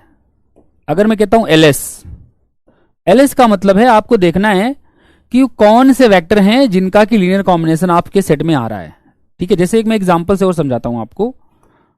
इधर देखना, एक और एग्जांपल। मान लो मैं डब्लू ये लेता हूं, सपोज करो डब्लू मान लो मैंने ले लिया AB0C, जहां ABC रियल नंबर है ना? मेरी बात समझ रहे हो? एक एग्जांपल और देता हूं, उसके बाद इस पे जाता हूं मैं। सपोज करो I am going to give another example. मान लो मैंने V ले लिया है R2x2, या लेट मी से R2x3, और मान लो F मेरी आ रही है। अब कोई ये मत पूछ लेना प्लीज कि R2x3 क्या होता है। R2x3 क्या होता है भाई? RM×n क्या होता है? Set of all M×n matrices with real entries. ठीक है, प्लीज अपना होमवर्क करें, रिवीजन करें। मान लो मैं इसमें S सेट ले लेता हूं, सपोज करो 2x3 मैट्रिसेस चाहिए, तो मान लो 1 0 1 0 0 1, और मान लो एक मैंने ले लिया 1 1 1 0 0 0, मान लो एक मैंने ले लिया 1 1, कितना 1 लें इसको, 1 1 0 0 0 0 1। And suppose I want to ask you what is L S. मैं पूछना चाहता हूं व्हाट इज एलएस। ठीक है, तो कैसे बताएंगे? सीधा एकदम हिसाब किताब है, कोई टेढ़ा हिसाब है ही नहीं इसमें। ये S1 हो गया पहला वाला वेक्टर, दूसरा वाला वेक्टर S2 हो गया, तीसरा वाला वेक्टर S3 हो गया, है ना? तो आपके पास आ जाएगा अल्फा 1 इंटू में S1 प्लस अल्फा 2 इंटू में S2 प्लस अल्फा 3 इंटू में S3, जहां पे आपका अल्फा 1 अल्फा 2 अल्फा 3 ये सब क्या होंगे? Real number. सारी वैल्यूज यहां पे रख दो, तो ये अल्फा 1 इंटू S1 की जगह पे 1 0 1 0 0 1, है ना? फिर प्लस अल्फा 2 की जगह पे हो जाएगा 1 1 1 0 0 0, फिर प्लस अल्फा 3 की जगह पे क्या हो जाएगा? 0 1 0 0 0 1, जहां पे अल्फा 1 अल्फा 2 अल्फा 3 आर के एलिमेंट आएंगे। ठीक है, इसको सॉल्व करो। सॉल्व करोगे तो क्या मैट्रिक्स आएगी? देखो पहला जो एंट्री है अल्फा 1 अल्फा 2, यहां से 0 आएगा तो आ जाएगा अल्फा 1 प्लस अल्फा 2। फिर ये वाली एंट्री देखो, यहां से 0, यहां से अल्फा 2, यहां से अल्फा 3, तो अल्फा 2 प्लस अल्फा 3।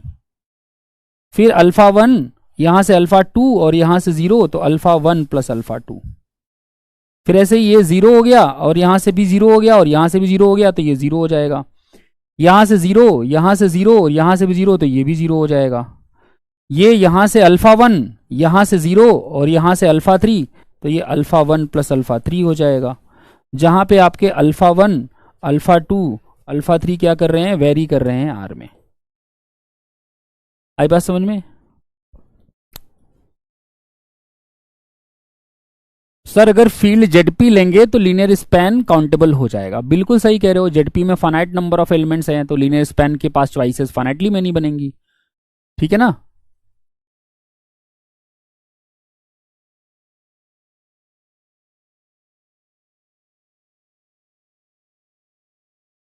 श्रीधर का क्वेश्चन है, सर आप एग्जाम्पल में डिजिट लेके क्यों नहीं बनाते हैं? डिजिट ही तो लिए हैं। अनन्या कह रहे हैं सर लीनियर कॉम्बिनेशन में और लीनियर स्पैन में क्या फर्क है? लीनियर कॉम्बिनेशन क्या होता है? एक सिंगल एक्सप्रेशन होता है, और लीनियर स्पैन क्या होता है? सारे लीनियर कॉम्बिनेशंस का कलेक्शन। मतलब लीनियर स्पैन एक सेट होता है और लीनियर कॉम्बिनेशन एक वेक्टर होता है, ऐसे समझो। लीनियर स्पैन जो है वो एक सेट होता है, और लीनियर कॉम्बिनेशन एक सिंगल वेक्टर आता है। ठीक है ना? आई बात समझ में? लीनियर स्पैन क्या होता है? Set of all linear combination, है ना? समझ गए? सर क्या एलएस का एलिमेंट वी एंड एस में भी बिलोंग करेगा? एलएस का एलिमेंट वी और एस, देखो एलएस का एलिमेंट वी में तो बिलोंग करेगा ही करेगा, डेफिनेटली करेगा। एस में बिलोंग करे जरूरी नहीं है। एलएस का एलिमेंट एस में बिलोंग करे जरूरी नहीं है। ठीक है ना? आई बात समझ में? जैसे अभी एग्जांपल किया था आपने, अगर इसको मैं एस ले लेता, इधर देखना, अगर मैं इसको एस ले लेता किसको, x1 x2 को अगर मैं s बना देता तो जो x वेक्टर है वो x1 x2 का लीनियर कॉम्बिनेशन है, मतलब ls में है, लेकिन x न तो x1 है न ही x2 है, मतलब ls का जो वेक्टर है वो v में तो आएगा definitely because of closure property कि भाई अल्फा 1 si करोगे, जब अल्फा si करोगे, अल्फा si उनका सम करोगे तो v में आएगा, है ना। तो ls तो हमेशा v में कंटेन्ड है एज ए सबसेट, ठीक है, लेकिन s में कंटेन हो जरूरी नहीं है, हाँ s जरूर ls में कंटेन्ड होगा, ठीक है ना।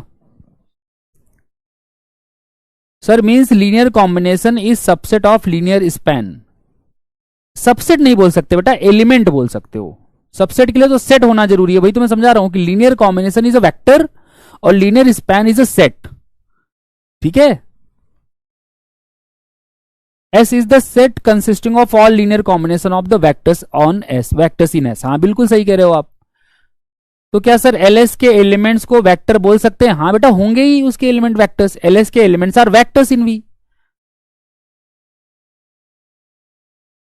DPP लेक्चर से आगे रहता है क्या? नहीं ऐसा तो नहीं है, ऐसा क्या देख लिया आपने कि DPP लेक्चर से आगे चला गया? थोड़ा बहुत आगे हो सकता है, मतलब एक आधो टॉपिक अब रह जाते हैं, समझाने के चक्कर में रह जाते हैं तो क्या करेंगे, है ना। थ्योरम देखना ध्यान से, थ्योरम समझना, थ्योरम या in fact let me call it results and properties. अब एलएस के बारे में जानते हैं। सबसे पहली चीज तो मान लेते हैं कि V ओवर F कोई वेक्टर स्पेस है, एनी वेक्टर स्पेस, है ना, और मान लेते हैं कि S जो है वो सबसेट ऑफ V है। तो सबसे पहली चीज जो LS होता है वो सबस्पेस होता है V का। लीनियर स्पैन हमेशा क्या होता है? सबस्पेस होता है V का। LS is always a subspace, ठीक है। Set of all linear combinations of elements of S is a subspace.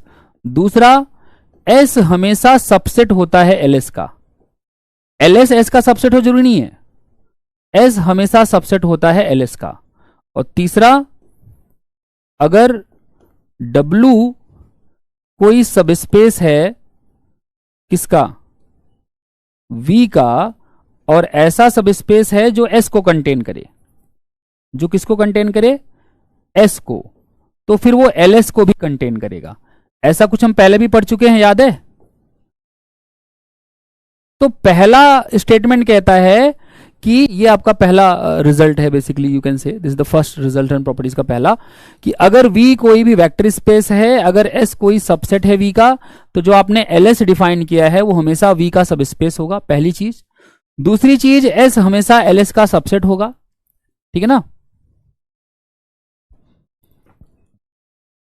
हाँ वो क्योंकि कल मैंने बोला था कि मैं लीनियर स्पैन करा दूंगा ना, एसएमईज को मैंने बोला था कि मैं लीनियर स्पैन करा दूंगा, बट कल मैं लीनियर स्पैन नहीं करा पाया, क्योंकि देखो आपको समझाने के लिए मुझे हमेशा डाइवर्ट होना पड़ता है, जितना मैं सोच के आया होता हूं ना उतना नहीं हो पाता है, ठीक है।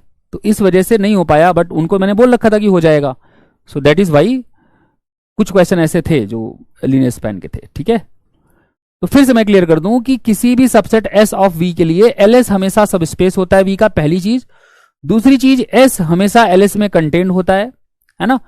तीसरी चीज, अगर W भी कोई सबस्पेस है V का जो S को कंटेन करता है, तो वो LS को भी कंटेन करेगा। इन तीनों चीजों को मिला के आप क्या बोल सकते हो, याद है? ऐसा ही कुछ मैंने सम ऑफ सबस्पेसेस के लिए बताया था, अगर रिवाइज किया होगा तो याद होगा। इन तीनों चीजों को मिला के आप कह सकते हैं कि LS ऐसा स्मॉलेस्ट सबस्पेस होता है V का जो S को कंटेन करे। तीनों को मिला के क्या बोल सकते हैं? LS is the smallest subspace of V that contains S. That contains S. क्या मतलब है इस लाइन का? LS is the smallest subspace of V that contains S का मतलब यह है कि LS पहली बात सबस्पेस होगा, दूसरी बात S उसका सबसेट होगा, तीसरी बात अगर कोई और भी सबस्पेस है जिसका कि S सबसेट है तो LS भी उसका सबसेट हो जाएगा, ठीक है। आई बात समझ में? LS भी उसका क्या हो जाएगा? सबसेट हो जाएगा। नाउ ये स्टेटमेंट्स आपको ध्यान में रखनी होती हैं, ठीक है, कि भाई एलएस की सबसे मतलब इंपॉर्टेंट प्रॉपर्टी है ये कि what is L S, L S is the smallest subspace of V that contains S, ऐसा सबसे छोटा सबस्पेस, या ऐसे कहो कि एलएस ऐसा सबस्पेस होता है वी का जो हर उस सबस्पेस में कंटेन्ड होता है जो एस को कंटेन करे। ठीक है, आई बात समझ में? कोई भी डब्ल्यू है जो एस को कंटेन करता है तो वो एलएस को हमेशा कंटेन करेगा। ठीक है, नेक्स्ट प्रॉपर्टी, प्रॉपर्टी नंबर 2, बहुत ध्यान सुनना, बहुत इंपॉर्टेंट प्रॉपर्टीज हैं ये बेटा, ध्यान रखनी है। ठीक है ना, सेकेंड प्रॉपर्टी है कि एलएस बराबर एस तभी और तभी होगा, एलएस किसी एस का स्पैन एस के बराबर कब आएगा, तभी और तभी जब एस खुद सबस्पेस हो जाए वी का। बहुत इंपॉर्टेंट प्रॉपर्टी है। ठीक है ना, अगर किसी भी एस का स्पैन एस के ही बराबर आ गया तो यह तभी हो सकता है जब एस खुद वी का सबस्पेस हो। एलएस बराबर एस तभी और तभी हो सकता है जब एस वी का क्या हो, सबस्पेस। ठीक है ना, लीनियर कॉम्बिनेशन में स्केलर यूनिक होते हैं कि आर्बिट्रेरी होते हैं। पहले मैं ये क्लियर कर दूं, जब मैं कहता हूं कि x is a linear combination of x1 x2 xk, तो जो आपको वहां पे अल्फा 1 अल्फा 2 अल्फा k मिलते हैं वो यूनिक होने जरूरी नहीं है। ठीक है, इनफाइनाइटली मेनी भी मिल सकते हैं। लीनियर एल्जेब्रा में अभी कितने टॉपिक बचे हैं, विकी का क्वेश्चन है। अभी तो तुम शुरू किए हो बेटा, अभी तो बहुत कुछ बचा है। ठीक है, एक एक चीज समझते चलो। ठीक है ना, पहला हमने बताया कि लीनियर स्पैन ऐसा स्मॉलेस्ट सबस्पेस होता है जो वी का जो एस को कंटेन करता है। फिर मैंने बताया कि अगर एस खुद सबस्पेस हो जाए वी का तो उसका लीनियर स्पैन एस के ही बराबर आता है। फिर तीसरी प्रॉपर्टी देखना कि अगर S1 सबसेट है S2 का और वो सबसेट है V का, तो जो LS1 होगा, LS1 will be A subset of LS2। ठीक है, अगर S1 S2 का सबसेट है और S2 V का सबसेट है तो जो LS1 होगा वो LS2 के अंदर कंटेन्ड होगा। ठीक है, नेक्स्ट प्रॉपर्टी, फोर्थ प्रॉपर्टी, कि अगर S1 S2 दोनों सबसेट हैं V के, अब ये नहीं पता कौन किस में कंटेंट, ऐसा कुछ नहीं दिया है, then linear span of S1 union S2 will be linear span of S1 plus linear span of S2। ठीक है, क्या है ये,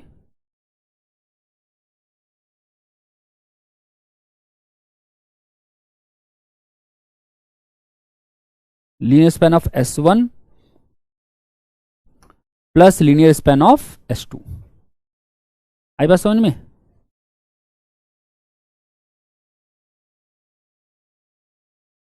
ठीक है, ये तमाम रिजल्ट्स हैं जो लीनियर स्पैन की डेफिनेशन को यूज करके सिंपली प्रूफ किए जा सकते हैं।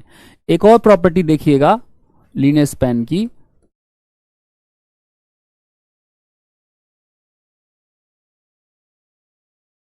कि what will be the linear span of S. ये वाली प्रॉपर्टी यूज करो, सेकेंड वाली, किसी सेट के लीनियर स्पैन का भी लीनियर स्पैन निकालोगे तो उसी सेट का लीनियर स्पैन आएगा। क्यों आता है ऐसा? क्योंकि लीनियर स्पैन जो है वो सबस्पेस होता है, और अगर एस कोई सबस्पेस है तो एल एस बराबर क्या हो जाता है, एस हो जाता है। तो किसी सबसेट का स्पैन निकाल के फिर से स्पैन निकालोगे तो वो किसके बराबर आएगा, उसी सबसेट के स्पैन के। ठीक है ना, आई बात समझ में? तो ये 5 रिजल्ट हैं बेसिकली जो आपको ध्यान में रखने हैं, और लीनियर स्पैन की डेफिनेशन क्या कहती है वो भी आपको ध्यान में रखना है। ठीक है, लीनियर स्पैन डिफाइन कैसे है, लीनियर स्पैन को सिंगलटन जीरो डिफाइन करते हैं अगर एस एम्प्टी सेट हो जाए। अगर एस एम्प्टी सेट नहीं है तो लीनियर स्पैन ऑफ एस क्या होता है, set of all possible linear combination, finite linear combination of elements of S. What is L S? L S is the set of all possible finite linear combination of elements of S. फिर मैंने आपको काम की बात बताई। काम की बात मैंने क्या बताई कि ज्यादातर हमको एस ऐसे ही दिया होगा, फाइनाइट सेट कोई दिया होगा और उसका स्पैन पूछा जाएगा। तो अगर एस ये फाइनाइट सेट है S1 S2 SK, तो उसका स्पैन कैसे निकालते हैं, alpha 1 S1 alpha 2 S2 alpha K SK करके, जहां alpha 1 alpha 2 alpha 3 so on ये वेरी करते हैं। ठीक है ना,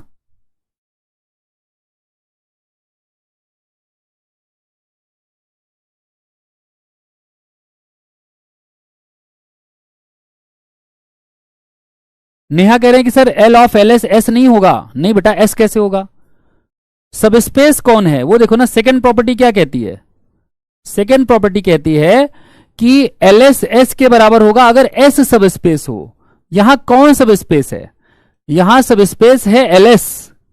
तो जो भी सब स्पेस है, ऐसे याद रखो कि एल ऑफ अ सब स्पेस, किसी भी सब स्पेस का लीनियर स्पैन वही सब स्पेस हो जाता है।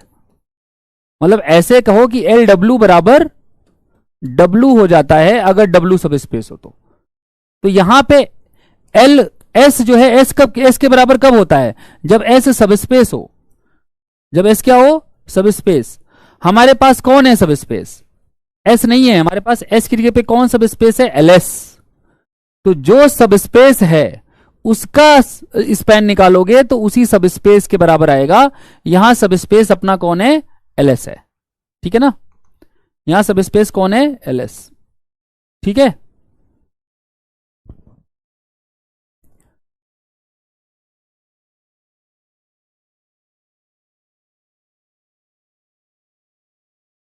ठीक है, फोर्थ प्रॉपर्टी का एग्जाम्पल दे दीजिए। ठीक है, देखो इधर एग्जाम्पल। v बराबर मान लो मैंने R2 ले लिया, मान लो मैंने S1 ले लिया सेट, उसमें मैंने 1,0 ले लिया, मान लो मैंने S2 सेट ले लिया, उसमें 0,1 ले लिया, है ना। अब अगर मैं LS1 निकालूंगा तो क्या आएगा? आपको पता ही है, अल्फा 1 इंटू 1,0, जहां पे अल्फा 1 क्या है? रियल नंबर है ना। तो इसको सॉल्व करोगे तो हो जाएगा अल्फा 1,0, जहां अल्फा 1 क्या है? Real number. अगर मैं LS2 निकालूं तो क्या आएगा? LS2 हो जाएगा आपका, क्या हो जाएगा? This will be some alpha 2 into 0,1। अब कुछ और भी लिख सकते थे, अल्फा 1 अल्फा 2 ही जरूरी नहीं है, एक्स वाई भी लिख सकते थे। तो ये आपका हो जाएगा 0,अल्फा 2, जहां अल्फा 2 क्या है? रियल नंबर, है ना। अब अगर मैं S1 यूनियन S2 करूं तो S1 यूनियन S2 का मतलब हो गया 1,0 और 0,1 का यूनियन। तो अगर मैं LS1 यूनियन S2 निकालूं तो वो हो जाएगा आपका अल्फा 1 इंटू 1,0। अब तुम अल्फा 1 ही मत लिखो, एक्स वाई भी यूज कर सकते हो, वो तो मैं बस इसलिए लिख रहा हूं ताकि सिमिलर दिखे चीजें, है ना। तो alpha 1 into 1,0 plus alpha 2 into 0,1, where alpha 1 and alpha 2 are real numbers, है ना। यही तो होता है डेफिनेशन एलएस का। जिसका भी स्पैन निकालना है उसके वेक्टर्स को स्केलर से मल्टीप्लाई करके जोड़ देना होता है। इसको सॉल्व करोगे तो आएगा अल्फा 1 अल्फा 2, जहां alpha 1 alpha 2 are real numbers, है ना। ये L S one union S two आ गया। What is L S one plus L S two? L S one plus L S two क्या है? बता सकते हो? कल बताया था, परसों। L S one plus L S two करोगे तो अल्फा 1,0 को जोड़ोगे किसमें? 0,अल्फा 2 में, है ना। तो ये हो जाएगा आपका अल्फा 1,0 प्लस 0,अल्फा 2, जहां alpha 1 alpha 2 are real numbers. तो ये आपका बन जाएगा अल्फा 1 अल्फा 2, जहां alpha 1 and alpha 2 are real numbers. तो आप देख सकते हो कि L S one union S two जो है वही L S one plus L S two आया है। ठीक है, आया समझ में?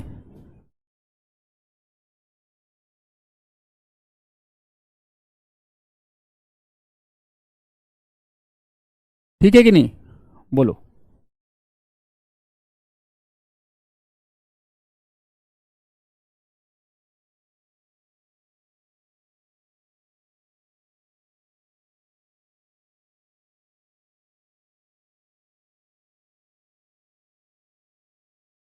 फोर्थ प्रॉपर्टी का कन्वर्स टू होगा, मतलब क्या हुआ इसका? कन्वर्स क्या होगा इसका? पहले इसका कन्वर्स स्टेटमेंट लिख के बताओ। कन्वर्स स्टेटमेंट क्या होगा?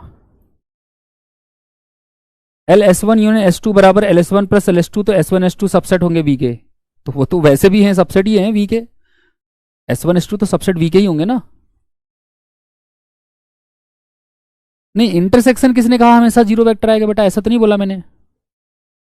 ऐसे कहाँ कहा मैंने कि इंटरसेक्शन हमेशा जीरो आएगा? हो सकता है कुछ आ जाए इंटरसेक्शन में, आई कैन नॉट से कि इंटरसेक्शन जीरो आएगा। ठीक है,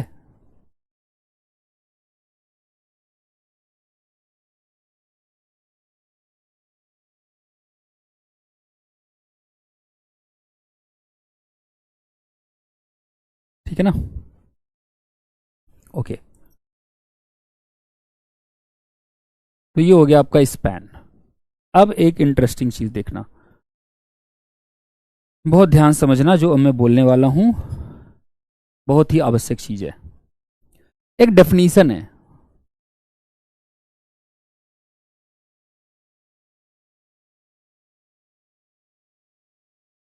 डेफिनीशन है, किस चीज की डेफिनेशन है कि हम कब बोलते हैं कि कोई सबसेट किसी वेक्टर स्पेस को स्पैन कर रहा है।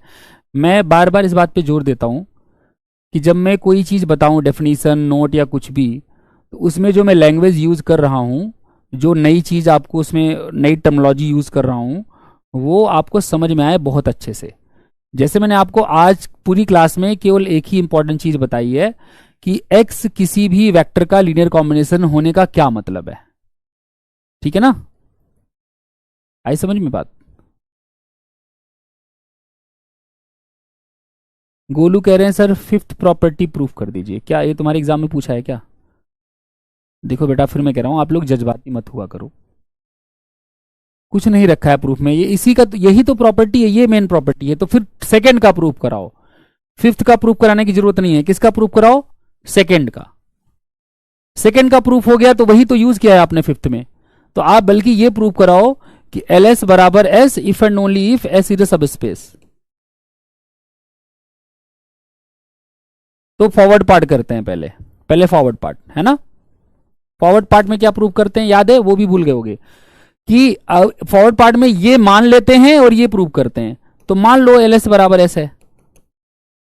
अब एल एस के बारे में आपको ऑलरेडी पता है कि ये सब स्पेस होता है, पता है कि नहीं पता है? L S is always a सब स्पेस, प्रूफ बताया मैंने स्टेटमेंट। तो इसका मतलब एस क्या हो गया? सब स्पेस। एस क्या हो गया? सब स्पेस। दूसरा कन्वर्स पार्ट, मान लो कि एस सब स्पेस है।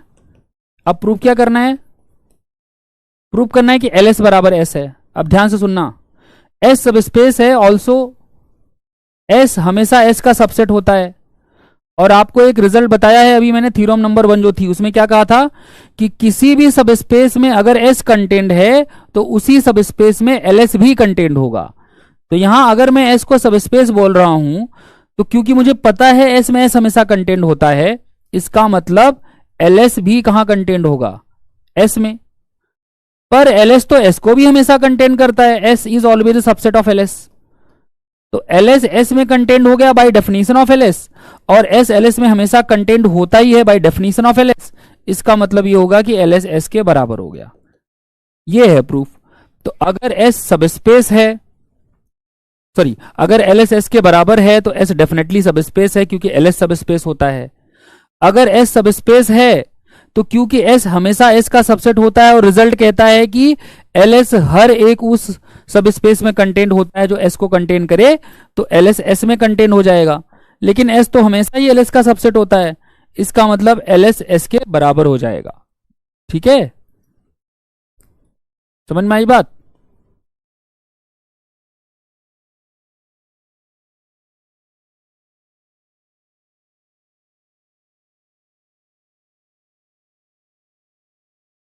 आई बात समझ में? केवल डेफिनेशंस को यूज करोगे बड़े आराम से चीजें प्रूफ हो जाएंगी। बट डेफिनेशन यूज करने के लिए डेफिनेशन याद होनी चाहिए, थ्योरम यूज करने के लिए थ्योरम याद होनी चाहिए। ठीक है ना, वो हो जाएगा तो हो जाएगा काम। हाँ, मैं डेफिनेशन बात कर रहा हूं,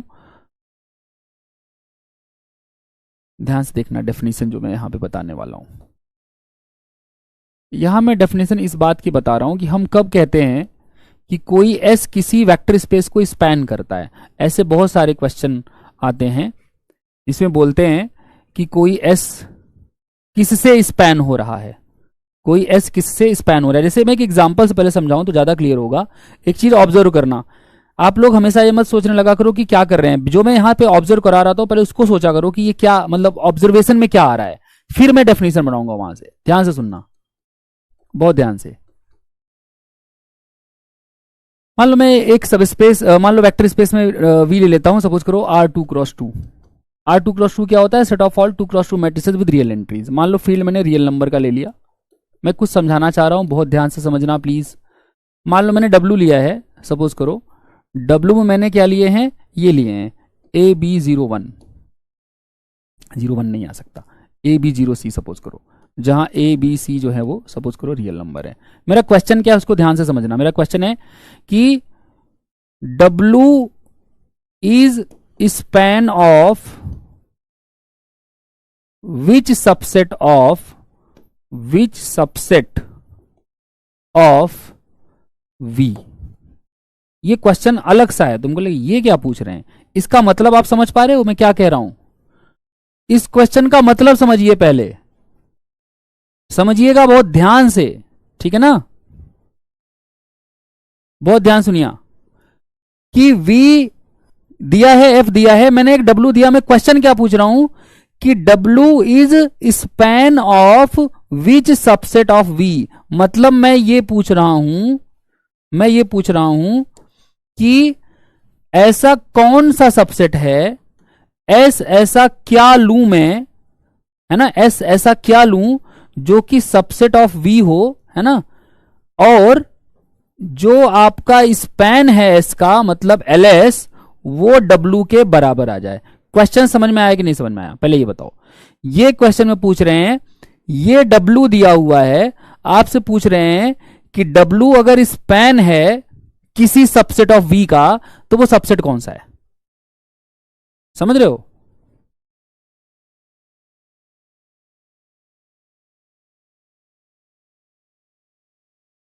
हाँ, फोर्थ प्रॉपर्टी हमेशा सेटिस्फाई करेगी, उससे फर्क नहीं पड़ता वहां क्या है क्या नहीं है, ठीक है, हमेशा सेटिस्फाई करेगी।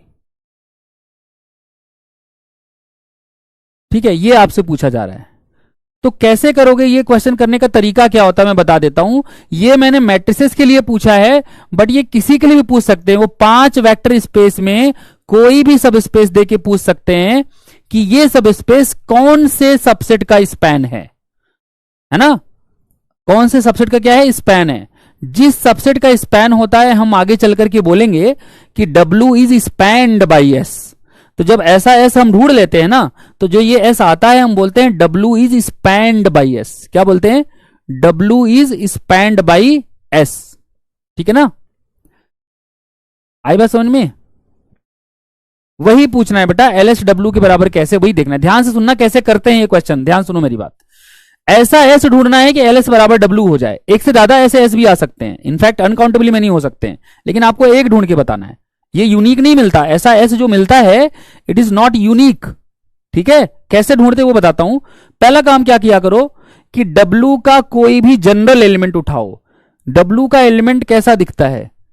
AB0C टाइप का। कैसा दिखता है? AB0C टाइप का। अब क्या करना है, ध्यान से सुनना। यहां A लिख लो, पहले देख लिया करो कौन कौन से वेरिएबल दिख रहे हैं। क्या दिख रहे हैं, कौन कौन से वेरिएबल, कितने वेरिएबल दिख रहे हैं? A B C। यहां A लिख लो और मैट्रिक्स लिखो, उसमें A की जगह पे 1 लिख देना, बाकी सबको 0। मतलब B और C की जगह पे 0, A की जगह पे 1, तो 1 0, ये तो ऑलरेडी 0 है, ये भी 0। फिर प्लस अगला वेरिएबल कौन सा है? B, तो यहां B लिख लो। फिर B जहां पे था वहां 1 लिखना है, बाकी जगह 0, तो A की जगह 0, B की जगह 1 0 और यहां पे भी 0। फिर अगला वेरिएबल है C, है ना। अब क्या करना है, C की जगह 1 लिखना है, बाकी सब जगह 0। तो आप क्या देख पाए, आप देख पाए कि W का जो भी वेक्टर है वो इन 3 वेक्टर का लीनियर कॉम्बिनेशन बन रहा है। कौन कौन से वेक्टर का? 1 0 0 0 0 1 0 0 0 0 0 1। तो मतलब W का हर वेक्टर इन्हीं 3 वेक्टर का लीनियर कॉम्बिनेशन बन रहा है। मतलब W जो है वो स्पैन हो रहा है, किससे स्पैन हो रहा है, या लीनियर स्पैन किसका हो रहा है?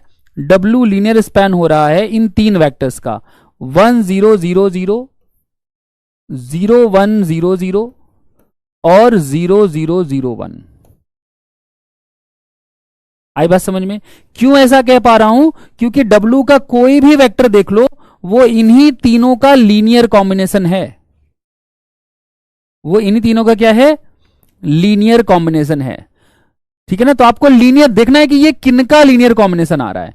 जिनका भी ये लीनियर कॉम्बिनेशन आ रहा है W उसी से स्पैन हो रहा है। आई बात समझ में? तो S आपका जो सेट है यहां पे, वो एक सेट ये हो गया आपका 1 0 0 0 0 1 0 0 और 0001, एक सेट तो ये हो गया। लेकिन इसके अलावा और भी बहुत सारे सेट हो सकते हैं। इनफैक्ट तुम एस के साथ कोई भी एक और वेक्टर लगा दो, वो भी स्पैन करेगा। उसके पीछे लॉजिक क्या है? उसके पीछे लॉजिक सिंपल सा है कि अगर S1 S2 में कंटेंट है तो LS1 LS2 में कंटेंट होता है ना। तो अगर एस आपने एक ढूंढ लिया ना, उसमें एक्स्ट्रा वेक्टर जो भी लगाते रहोगे वो हमेशा स्पैन करता रहेगा।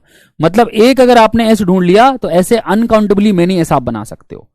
ठीक है,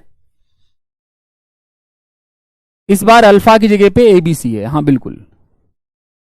एक और एग्जाम्पल देखते हैं, एग्जाम्पल से क्लियर करने की कोशिश करता हूं। ऐसा पूछा जाएगा, ऐसा हमारे बड़े काम की चीज है जो मैं बता रहा हूं आपको। ये मान लो मैंने बनाया होता R2x3 सपोज करो, और मैं इसमें W सपोज करो ये ले लेता। Let me write like this, A plus B, A B 0, A plus C C, जहां पे आपके A B C real numbers है ना। और मैं जानना चाहता हूं कि W किससे स्पैन हो रहा है ना। फाइंड N या find a subset S of V such that LS बराबर W। तो कैसे करोगे, कैसे करोगे? ये तरीका क्या होगा?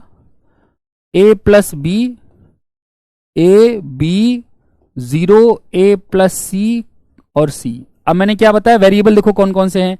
A वेरिएबल है, B वेरिएबल है, C वेरिएबल है। देखा जाए तो बस 3 ही वेरिएबल हैं। तो आप क्या करोगे, पहले पहला वेरिएबल लिखो, और इस पूरी मैट्रिक्स में जहां जहां A है वहां वहां 1 रखना, बाकी सब जगह 0। जहां जहां 1 है, A है वहां वहां 1, बाकी सब जगह 0। तो क्या बनेगा, ये यहां 1 आएगा, और B की जगह 0 तो 1 ही रहेगा।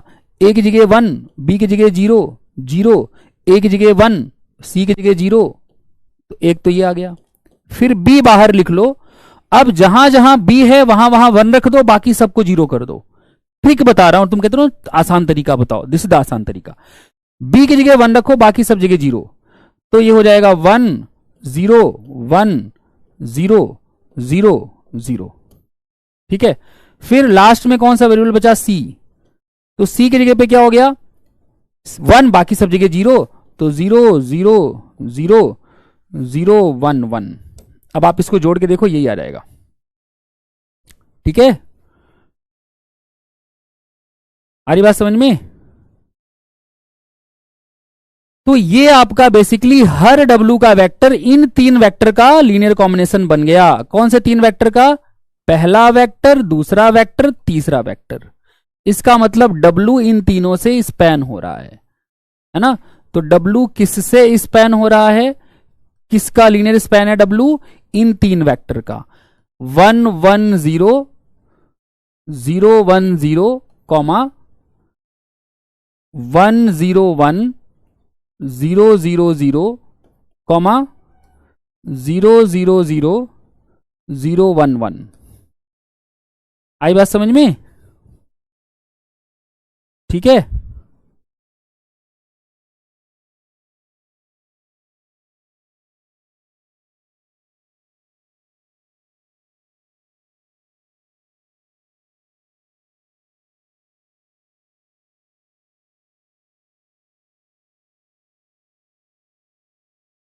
तो इस प्रकार से क्वेश्चन हम पूछे जाएंगे, हमसे हमको करने पड़ेंगे। ठीक है, अभी तो केवल स्पैन पूछ रहा है, आगे अभी डायमेंशन पूछेगा, तो इस वाले चीज का बड़ा महत्व है।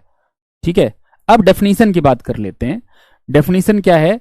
हम कब कहते हैं कि ये स्पैन कर रहा है, हम कब बोलेंगे, है ना। तो इधर समझिएगा, let V over F be any vector space, any vector space. ठीक है, and W be a subspace of V, subspace of V। ठीक है, suppose S is a subset of V, then we say that, क्या कहते हैं उस पर ध्यान रखिएगा, क्या बोलते हैं, हम क्या बोलने जा रहे हैं उस पर ध्यान लगाइएगा। We say that W is spanned by S, क्या बोलेंगे हम? W is spanned by S, अंग्रेजी पे ध्यान लगाओ। या हम ये भी कह सकते हैं कि S spans W, S spans W, ठीक है ना, S spans W if W बराबर एल एस। अगर डब्लू क्या हो जाए, डब्लू बराबर क्या हो जाए, एल एस हो जाए, डब्लू बराबर क्या हो जाए, एल एस, ठीक है।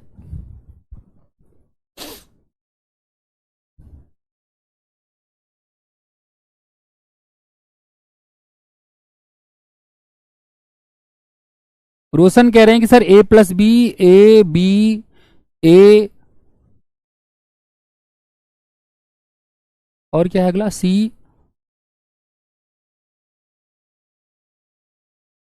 हाँ ये भी लिख सकते हो, लेकिन अगर आप देखोगे तो जो ये आपके 1 2 3 4 5 वेक्टर आ रहे हैं, वो एक्चुअली इनमें से कई वेक्टर होंगे जो 3 के ही लीनियर कॉम्बिनेशन बन जाएंगे, ठीक है। जैसे आपका पहला वाला और दूसरा वाला जोड़ के देखो, या मतलब जोड़ के देखो कि जो आपके 5 वेक्टर यहां पे आ रहे हैं रोशन, उनमें से कुछ वेक्टर बाकियों के लीनियर कॉम्बिनेशन बन जाएंगे।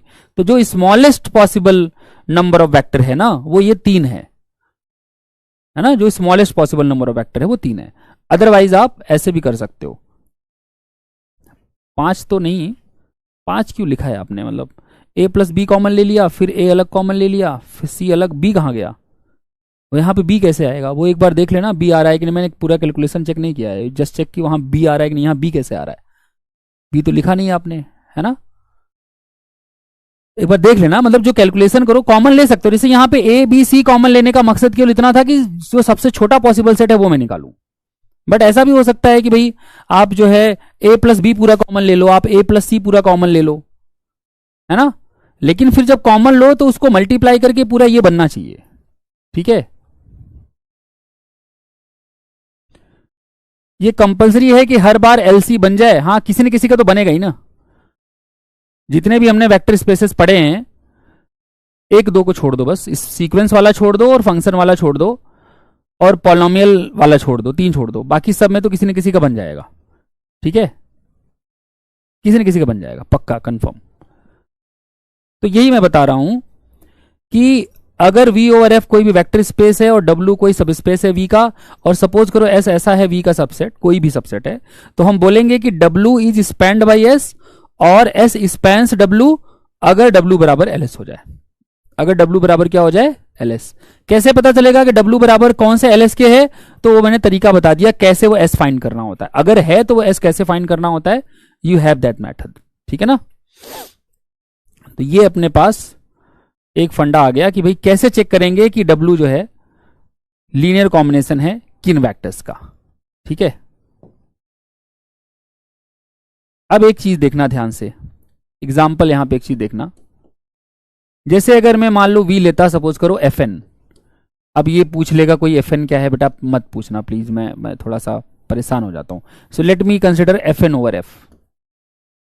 मैंने ये पहले ही बता रखा है इसलिए कह रहा हूं, थोड़ा पढ़ के आया करो तो नहीं पूछोगे, आप खुद नहीं पूछोगे। सपोज करो V is FN over F।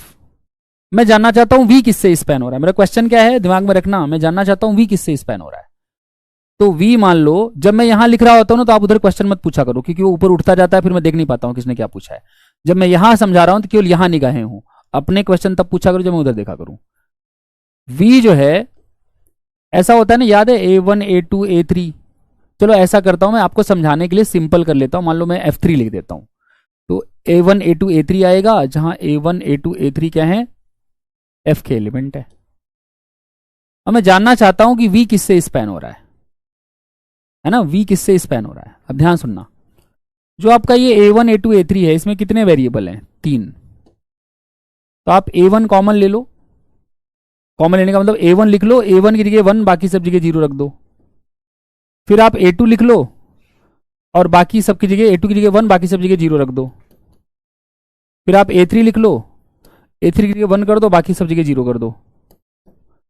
तो जो आपका V है उसका हर वेक्टर इन 3 वेक्टर्स का लीनियर कॉम्बिनेशन आ रहा है ना। तो आप ये कह दोगे कि जो आपका V है वो लीनियर स्पैन है इन 3 वेक्टर्स का, 1 0 0 0 1 0 और 0 0 1,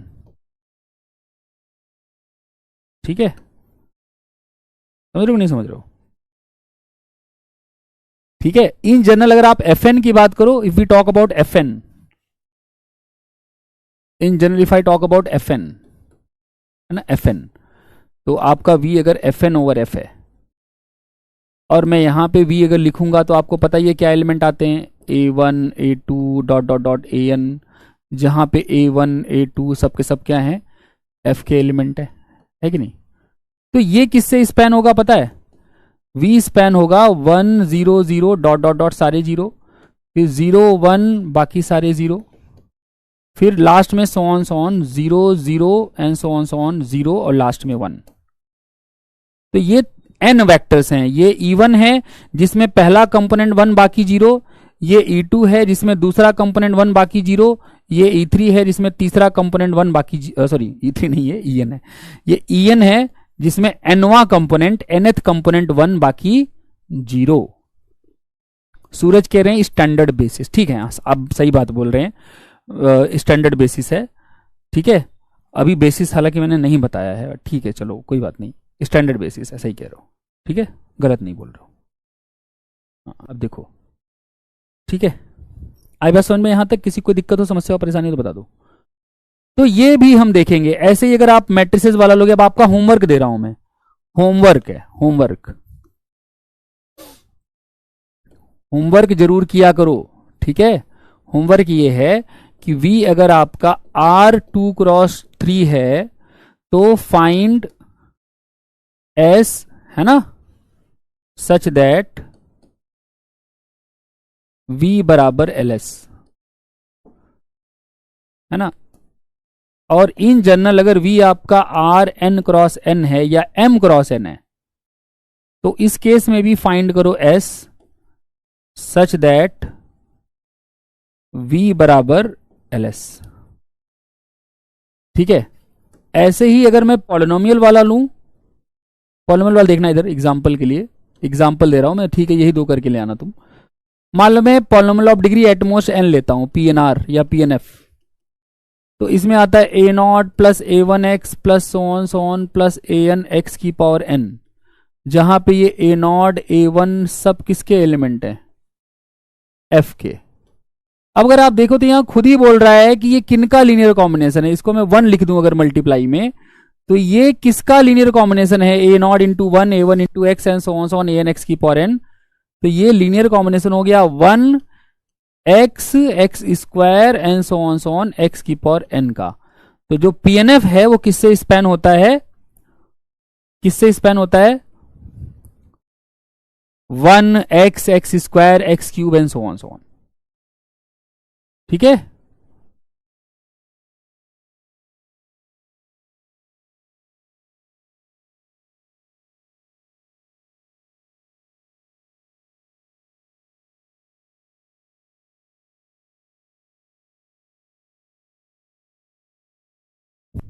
ठीक है, तो ये हो गया आपका लीनियर स्पैन। अब एक बड़ा इंटरेस्टिंग क्वेश्चन है, फिर छुट्टी कर दूंगा मैं, बहुत इंटरेस्टिंग क्वेश्चन है, बहुत ही ज्यादा मतलब खतरनाक। ये क्वेश्चन खुद मैंने डिजाइन किया था किसी टेस्ट के लिए, बहुत समय पहले की बात है। एस ऐसा लिखा हुआ है, किसका सबसेट है, definitely x comma y type के एलिमेंट है, तो किसका सबसेट है, ये R2 का, है ना। एक्स कॉमा वाई टाइप के कहां आते हैं, R2 का। मेरा क्वेश्चन ये है कि व्हाट इज LS। होमवर्क नहीं अभी कराऊंगा मैं, LS क्या होगा इसका, इसका LS क्या होगा, क्वेश्चन इज LS क्या होगा, है ना, LS क्या होगा, ठीक है। अब ऐसे देख के तो लगता है यार सर ने तो मुझे केवल ये बताया है कि अगर सेट में एलिमेंट S1 S2 ऐसे करके हो तो α1 S1 प्लस α2 S2 ऐसे करके लिख दोगे तो वो LS बन जाता है, बट यहां तो पता ही नहीं है कि S में क्या एलिमेंट है। तो सर ने तो धोखा कर दिया हमारे साथ, सर ने ऐसा कुछ बताया ही नहीं है। तो वही मैं कहता हूं कि जो प्रॉपर्टीज है ना वो भी कभी कभी काम आती हैं, हमेशा डेफिनेशन कैलकुलेशन ही काम नहीं आती हैं। जैसे मैं आपको समझाता हूं कैसे करना है। आपको एक प्रॉपर्टी पता है, आपको पता है कि अगर S1 कंटेंट है S2 में, अगर S1 कंटेंट है S2 में, तो LS1 कंटेंट होता है LS2 में। ये मैंने बताया कि नहीं बताया? बताया ना, सबको बताया, बताया। अब इधर देखना, जो ये x square plus y square 1 है, ये अगर पिक्चर बनाओ तो क्या बनेगा? अगर पिक्चर बनाओ तो ये आपका एक सर्कल बनेगा जिसका सेंटर है ओरिजिन पे, जिसकी रेडियस है 1। तो मतलब ये भाई साहब होंगे 1,0, ये भाई साहब होंगे 0,1, ये भाई साहब होंगे -1,0 और ये भाई साहब होंगे 0,-1। मतलब मुझे एस के सारे एलिमेंट तो नहीं दिख रहे, लेकिन एस में ये 1 2 3 4 एलिमेंट तो साफ साफ दिख रहे हैं। मेरी बात समझ में आ रही कि नहीं? पूरा का पूरा एस मुझे नहीं दिख रहा, ठीक है? पूरा का पूरा एस मुझे नहीं दिख रहा, क्यों? दिख तो रहा है लेकिन हर एलिमेंट नहीं देख पा रहा हूं मैं, अनकाउंटेबली मेनी एलिमेंट है, लेकिन ये 4 एलिमेंट तो साफ साफ दिख रहे हैं ना, कि 1,0, 0,1, -1,0 और 0,-1 तो इसमें डेफिनेटली है कि नहीं है? अब ध्यान सुनना, अगर मैं S1 बोल दूं केवल इसको 1,0 और 0,1 को, तो S1 किसका सबसेट है? S1 किसका सबसेट है? S का। S1 किसका सबसेट है? S का, है कि नहीं है? क्योंकि 1,0 और 0,1 दोनों बिलोंग करते हैं S में। तो इसका मतलब जो LS1 आएगा, LS1 किसका सबसेट आएगा? LS का, है ना? LS1 किसका सबसेट आएगा? LS का आएगा डेफिनेटली। अभी रिजल्ट बताया यहां से, अगर S1 S2 में है तो LS1 LS2 में होगा। Now can you tell me what is LS1? LS1 क्या होगा? What will be linear span of S1? ये मैं कम से कम 8वीं बार बता रहा हूं एग्जांपल्स में। LS1 निकालने के लिए ये पहला एलिमेंट, ये दूसरा एलिमेंट, α1 इंटू पहला एलिमेंट प्लस α2 इंटू दूसरा एलिमेंट, जहां α1 α2 क्या है? रियल नंबर्स हैं। इन भाई साहब को सॉल्व करोगे तो आपके पास आ जाएगा α1, α2, जहां α1 α2 क्या है? रियल नंबर्स हैं। तो ये पूरा किसके बराबर आ गया? α1, α2, जहां α1 α2 रियल नंबर है, ये पूरा R2 आ गया। R2 के वेक्टर्स ऐसे ही तो दिखते हैं। अरे R2 के वेक्टर्स कैसे होते हैं? R2 के वेक्टर्स होते हैं A1, A2 टाइप के, जहां A1 A2 क्या है? Real number. तो तुम कहोगे सर ये कैसे R2 हो गया? यहां तो α1 α2 है। अरे भाई α1 α2 वेरी तो रियल नंबर में ही कर रहे हैं। तो यहां मैं x1 x2 लिख दूं तो यहां x1 x2 लिखूंगा, यहां y1 y2 लिख दूं तो यहां y1 y2 लिखूंगा। मतलब जो यहां लिखा है वही यहां होना चाहिए, तो वो R2 बन जाता है। तो यहां पे α1 α2 है, तो यहां पे भी α1 α2 है, तो ये R2 बन गया। मतलब ये हुआ कि आपको ये पता चल गया कि जो LS1 है वो पूरा R2 है, और आपको ये पता है कि LS1 LS में कंटेंट है। सो बाई 1 जो आपका R2 है वो LS में कंटेंट हो जाएगा। लेकिन मैंने आपको बताया है कि LS हमेशा V का सबस्पेस होता है, बताया कि नहीं बताया? LS हमेशा V का सबस्पेस होता है। तो LS की मजाल नहीं है कि वो R2 से बाहर चला जाए, क्योंकि LS R2 का सब स्पेस है। तो R2 LS में कंटेंट है और LS R2 में कंटेंट है। इसका मतलब इसका जो लीनियर स्पैन है वो पूरे R2 के बराबर आ जाएगा। इसका मतलब क्या हुआ? इसका जो लीनियर स्पैन है वो पूरे R2 के बराबर आ जाएगा। आई बात समझ में? अब ये क्वेश्चन ऐसा नहीं था कि तुमको कोई फॉर्मूला बता के हो जाएगा, इसमें दिमाग लगाना है। अगर तुम वैसे LS निकालने जाते तो तुमसे नहीं हो पाता, क्योंकि S के एलिमेंट दिए ही नहीं है। पर तुम इस अप्रोच से गए अगर कि भाई S में 2 एलिमेंट तो मुझे कम से कम दिख रहे हैं ना, उनका स्पैन ही जब पूरा R2 हो जा रहा है, तो पूरा LS का स्पैन R2 से बाहर तो जा नहीं सकता, तो पूरा R2 आ जाएगा। ठीक है ना? नहीं LS ये नहीं होगा जो आप कह रहे हैं। LS पूरा R2 आ गया ना, ठीक है? LS इज पूरा R2, ठीक है कि नहीं? तो ये एक फैक्ट याद रखना, ये फैक्ट बड़े काम का है, बहुत ज्यादा काम का है ये फैक्ट। लोग घबराते बहुत हैं, घबराने का नहीं। अगर V ओवर F कोई वेक्टर स्पेस है, is a vector space, and S1 is a subset of S is a subset of V such that linear span of S1 बराबर V, तो फिर लीनियर स्पैन ऑफ S भी बराबर V के होगा। ठीक है ना? बहुत ध्यान से सुनना। अगर V कोई वेक्टर स्पेस है और अगर S1 S का सबसेट है और S V का सबसेट है और S1 का स्पैन पूरा V बन जा रहा है तो फिर S का भी स्पैन पूरा V बन जाएगा। बहुत काम की चीज है, यही फैक्ट मैंने अभी यूज किया। यहां पे S1 1,0 0,1 S का सबसेट था और S1 का स्पैन पूरा R2 बन गया, इसलिए S का स्पैन भी पूरा R2 बन गया।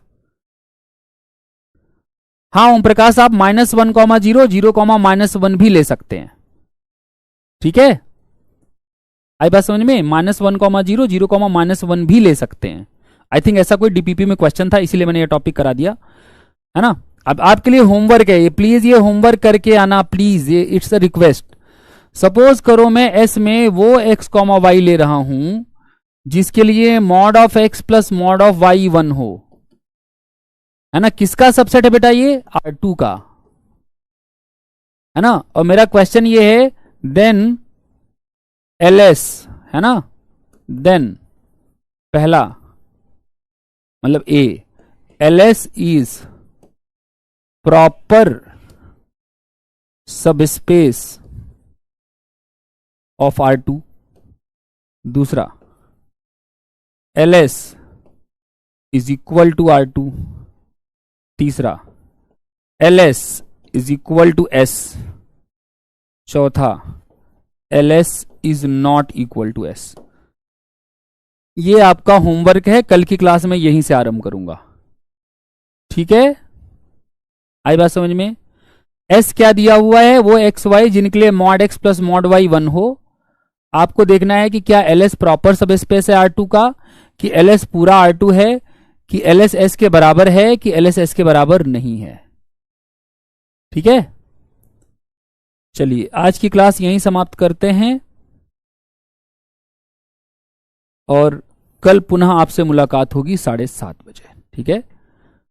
Good night, take care, revision करते रहिए और डाउट्स पूछते रहिए, जो करा रहा हूं उसके बाहर के मत पूछा करो, ठीक है। आगे के डाउट मत पूछा करो। चलो मिलते हैं कल, गुड नाइट। हाँ अभी किसी कुछ पूछना है? नहीं सर अब तो बहुत पढ़ लिए, है ना, 9 से ज़्यादा हो गए।